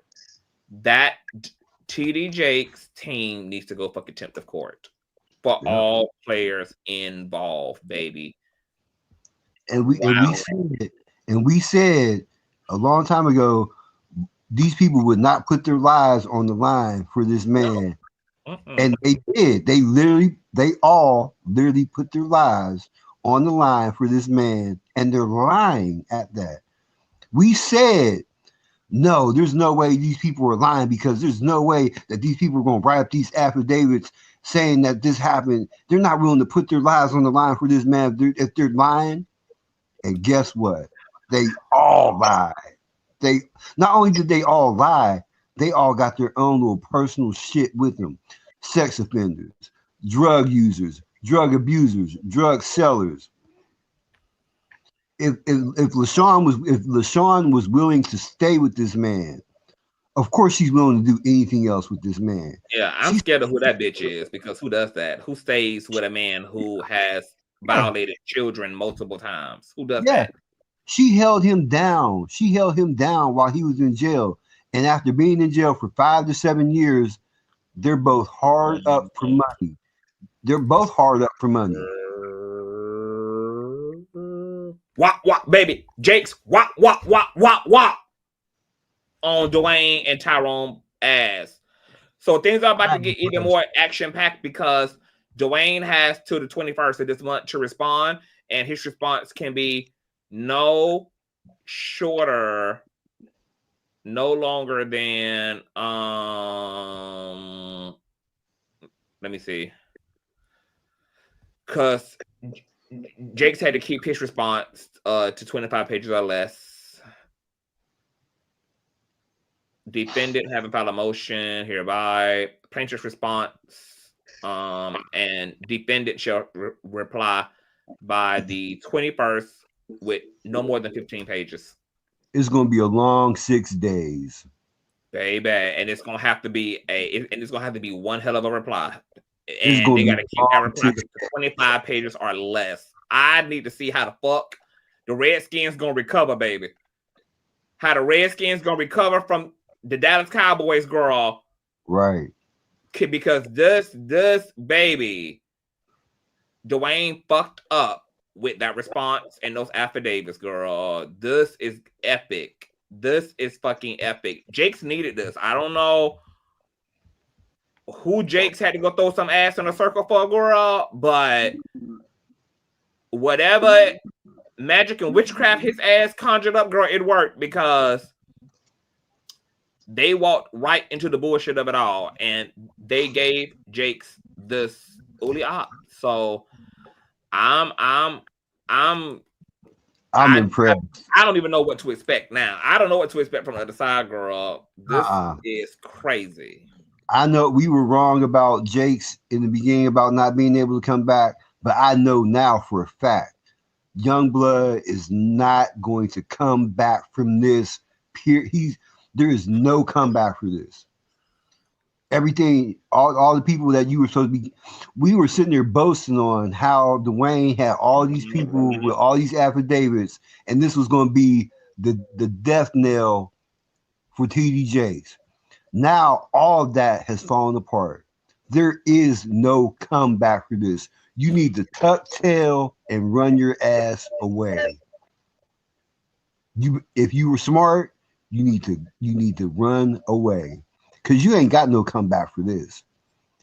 This whole big thing about you have all these people, all these affidavits, all of this proof, it's been proven to be lies. Not only have they been lies, the people that you're dealing with have very shifty, shady, very questionable character. There's nothing left. It's not questionable. There is no character in sight. There is no character. There is no character. That's no character. Like we're talking about abusers, registered ex-offenders, drug offenders. I mean, just the wife in and of itself, zero credibility, girl. You're gonna stay with a man that you can't even be.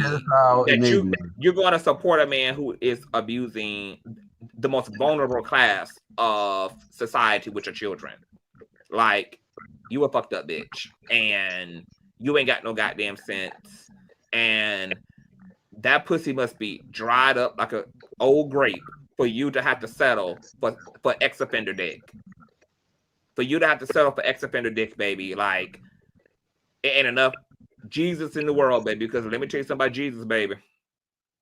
Jesus loves everybody. He also knew how to cut niggas off as well, baby. Can love you and love you from over there. Depart from me, girl. I never know you. Never know you. I don't like to stay in relationship to someone who has consistently, again and again and again and again and again, factually violated young people. To stay in relationship. You can love them all you want. Why the fuck would you stay married to such a person? Low self-esteem. There's Gotta always be. a person. There's always a person that Gotta fits be. that they fit that psychological. They fit that psychological profile. If you notice people who stay with people that do stuff like this, it fits the psychological profile that they are a person of low self-esteem, low self-worth. While he was gone all in 5 years, you could have went you and got you some other dick. But you sat there in that nasty shoebox of a house. It That made me cost. fit. Let me tell you something. What's really scary about bitches like Miss Youngblood, Will, is that a lot of times when it comes to abusers, their women are the ones assisting them Yeah, in the crimes that they are yeah, doing. They yeah, recruit, they outsource, yeah. they are with the shits. Look at Giselle, I forgot her last name, Epstein's bitch. Yep. So Maxwell. that's why that's why I'm scared of this Miss Youngblood bitch, cause baby, I can only imagine what the closet look like, honey. I can only imagine what the closet look like with the lights on. I almost don't. It's like I almost feel like I don't even know how to explain a bitch like Miss Youngblood. I don't And even I know would how to explain a bitch like Miss Youngblood. I would be willing to bet that she would say that she was abused also as a child. I bet you that's a part of her psychological profile as well. I bet money on it that she'll say that she was a victim of sex abuse also as a child. Or she possibly of the same kind, Yeah, because yeah, birds of a feather, baby. yep, They wop together. yep. This is so scary. This is literally so fucked up on every fucking level. I know Shalom just asked me, do I think if Larry knew more? Let me tell you something, baby. At this point, what I have decided to do is I don't feel safe speaking on behalf of nobody's goddamn nothing at this point, on nobody's character, because it's like everything is always so shocking. Every time you think you know something, kaboom, like something else motherfucking happens. So I don't know. I don't know what Larry does or does not know, but what I do know, baby, is that TD Jakes plan on trying to figure out exactly who the fuck knew what and how much he's going to be able to successfully do that through the courts. Because let me tell you something. What doesn't come out in the wash is going to come out in the rents. The judge already told TD Jakes that they ain't granting him no expedited discovery, but when discovery naturally, shows up in the case, they can revisit his request for discovery. And let me tell you something about subpoenas and subpoenaing Sprint and Apple and iClouds and AT&T and Google, is that you can edit shit all you want to on your end, but if they pull the transcripts and pull the interactions straight from the database, which is not redacted, it's going to show the reality. So I don't know, baby, how much anybody knows about what's going on, girl. I don't know how deep the communications done been, girl. And baby, I'm glad I don't know, because baby, I ain't taking a stand for no motherfucking body. They don't pull me into the court to be no motherfucking witness. Bitch, I don't know nothing. I ain't got it, baby. I ain't got the tea, baby. I don't even want the tea no more. Like, I don't know nothing. Okay? I'm just, baby, I'm just here to report the news. I just came to dance for you all. I just come to dance for y'all, baby. And that's another thing. Even Richard supporting Dwayne, a multiple convicted felon, registered ex-offender girl. And once again, they're painting a narrative against Jakes, but they ain't telling the whole thing, girl. You wasn't gonna tell us that you were trying to work for this man after what your brother claimed he done did to you. I mean, what he did to him and what you claim Bishop did to you. and you're gonna go apply to work for the Potter's house. You've been bragging about being this man's personal assistant, but yet you were so traumatized by what happened during your time as his personal assistant.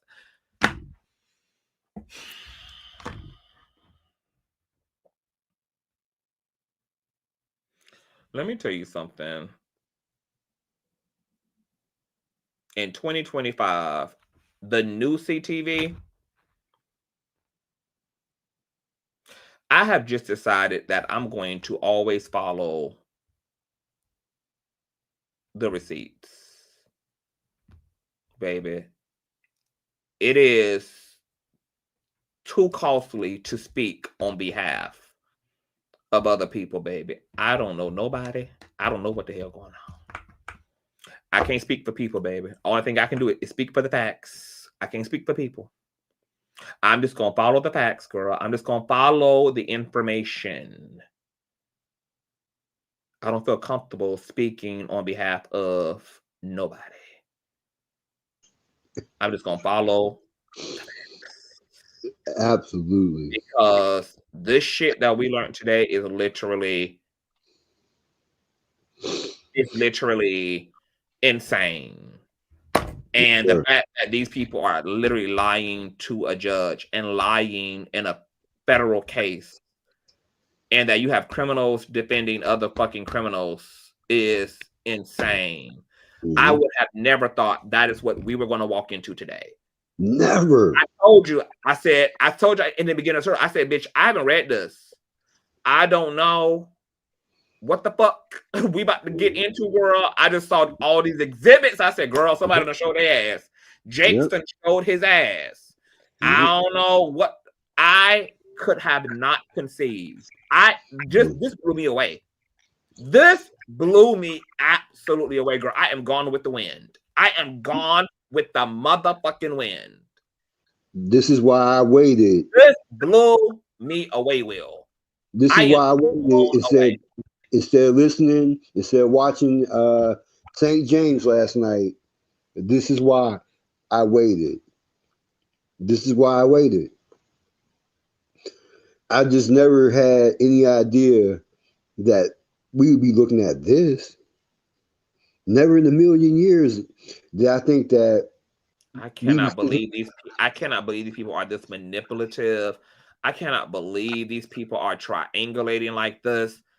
Tyrone, Blackburn, you didn't vet none of these people that are acting on fake, like I just can't even believe the setup. I cannot believe the insincerity and the level of manipulation and lying that is going on, girl. I'm telling you, this has blown me away. I am blown away. I am blown away. I am a person.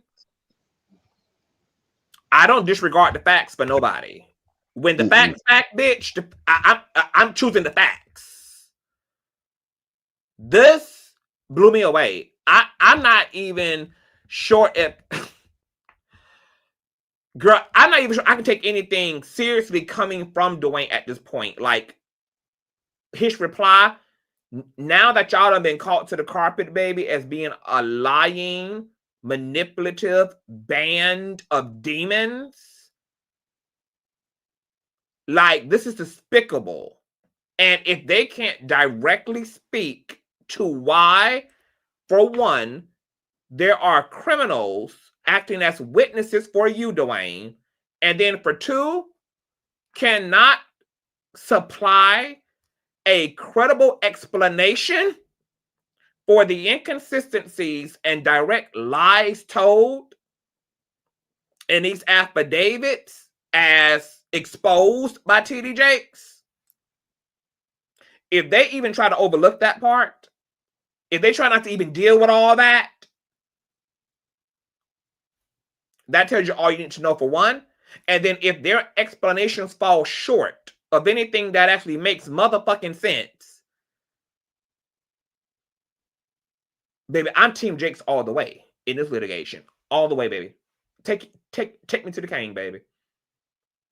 Because it wouldn't even be no need for me to even look in Dwayne's direction at this point. So his reply over the next week is going to determine, baby, whether I'm ever going to even look in his direction, girl, and give his shit any type of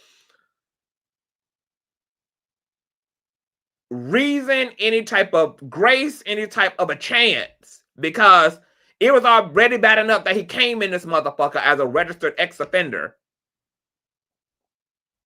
That he's coming in this motherfucker as a registered PDFer. And then you had the nerve to do what you done did in all your other criminal cases, which is even lie here. Again and again and again. I do not believe Dwayne about Jakes. I don't. The fact that you are even having to lie in order to make your story lets me know there ain't no story. There ain't no substance here. You do not have to lie about the truth. You don't. Why are y'all having to lie? Why are y'all having to bring in liars? Why is everybody lying?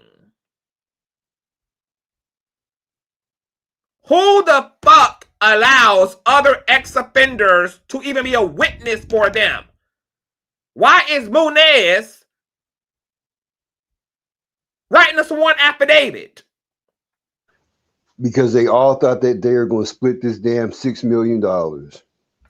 How you didn't think that Jake's team wasn't going to do the work? Because you sloppy. Y'all think they wasn't, you didn't think they were actually going to read? You didn't think they were actually going to make sure y'all shit lined up? You didn't think they were going to run background checks? You didn't think that? This is a lawsuit, for God's sakes. This is at a federal level, for God's sakes. You think Jakes is wasting his fucking time and his money and his energy to play hopscotch with your motherfucking ass? You didn't think Jake's team were not going to do what the fuck they're paid to do, baby? Which is to renovate y'all shit, to rip y'all shit up, baby. And baby did his big one. Did his big one. Man. Did his big one, girl. If I were Jakes, I would be going for fucking contempt. Dwayne, Tyrone, and every lying-ass motherfucker who were caught lying in these affidavits. Baby, jail, judge. Either fine these motherfuckers grossly or put their motherfucking ass in jail. You know, he just fucked up all his credibility. And if this thing goes to trial, this don't look good for Dwayne, because this is all things that are going to come back up during trial for a jury. Y'all ain't even made it to production yet of a trial. And y'all already having to lie. You think a jury of sane, civilized American people, they already got to deal with the catastrophe of trying to take Dwayne seriously as a registered ex-offender, claiming he's a victim as a grown man by another grown man who simply came on to him, which is not illegal to do. But then early on in the preliminary litigations, girl, he was being represented by other offenders. Because look, not only did you have other actual offenders lying for you, Dwayne, how you think it looked that you now have let us know indirectly that you are currently still in relationship to other abusers? You and Munez are still in contact with each other. For you to have gotten him to lie for you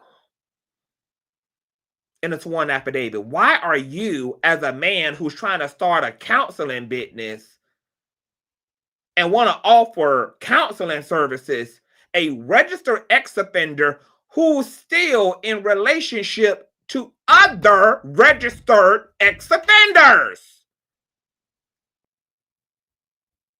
How do they think this is going to look to a jury?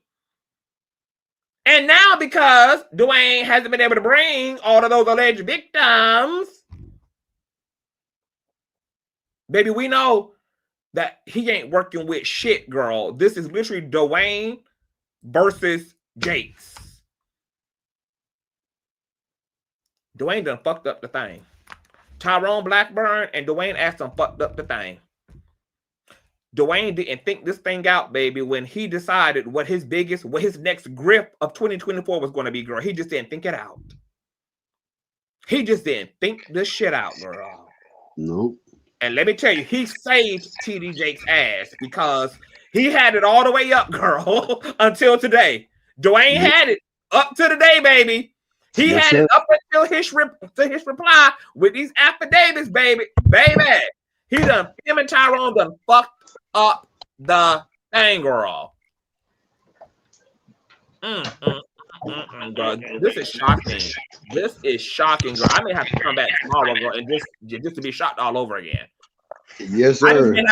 I may have to go over everything, put in all my notes, and condense it into a live stream, girl, and just like chronicle all the fuckery that was revealed to us today. Yes, sir. I mean, like, I'm gonna have to sit on this all night and just like go over this again. Call me. This is insane. Call me. You're gonna. I'm gonna have to walk me through my notes because y'all, I am shook. Girl, I don't know where humanity is headed. Wherever it is, I don't want to go. Wherever the fuck society is going, girl, wherever humans are going, I don't want to go. I don't want to go, girl. No. I don't want to go, girl. I don't want to be gravitationally pulled in. I don't want to go wherever the fuck society is going. I can't do it. I can't do it. Dwayne been like this since '93. Dwayne been like this a long time. The level of lying that is going on in the world. I cannot believe people are this sick. I cannot believe people are this. I just can't believe. You know, like when you are a sincere, sane person, like it's hard to really conceive of how fucked up people are. Like because like you don't have a precedence for that. Like you can't really conceive it. I don't understand why people are this way. I don't understand where lying comes from. I don't understand where hurting children comes from. I don't understand. Why are y'all doing this? If you have to lie to make this work against Jakes, that is sick. That is just as predatorial as him preying on those kids he had to serve all that time for. You're just preying in a different way. Just a full-on predator. Whether you're preying on people's money, preying on people's body, you're playing before the courts again. You played on public sympathy and took advantage of Jakes because he became compromised due to all this Diddy shit that took place last year. That was predatorial. That was opportunistic. Let me get in. Wow. That was his open door. Yeah, that was his open door. That was the open door. Yeah. I'll never forget when he called my mom's girlfriend and said the shit that he said about me when I decided to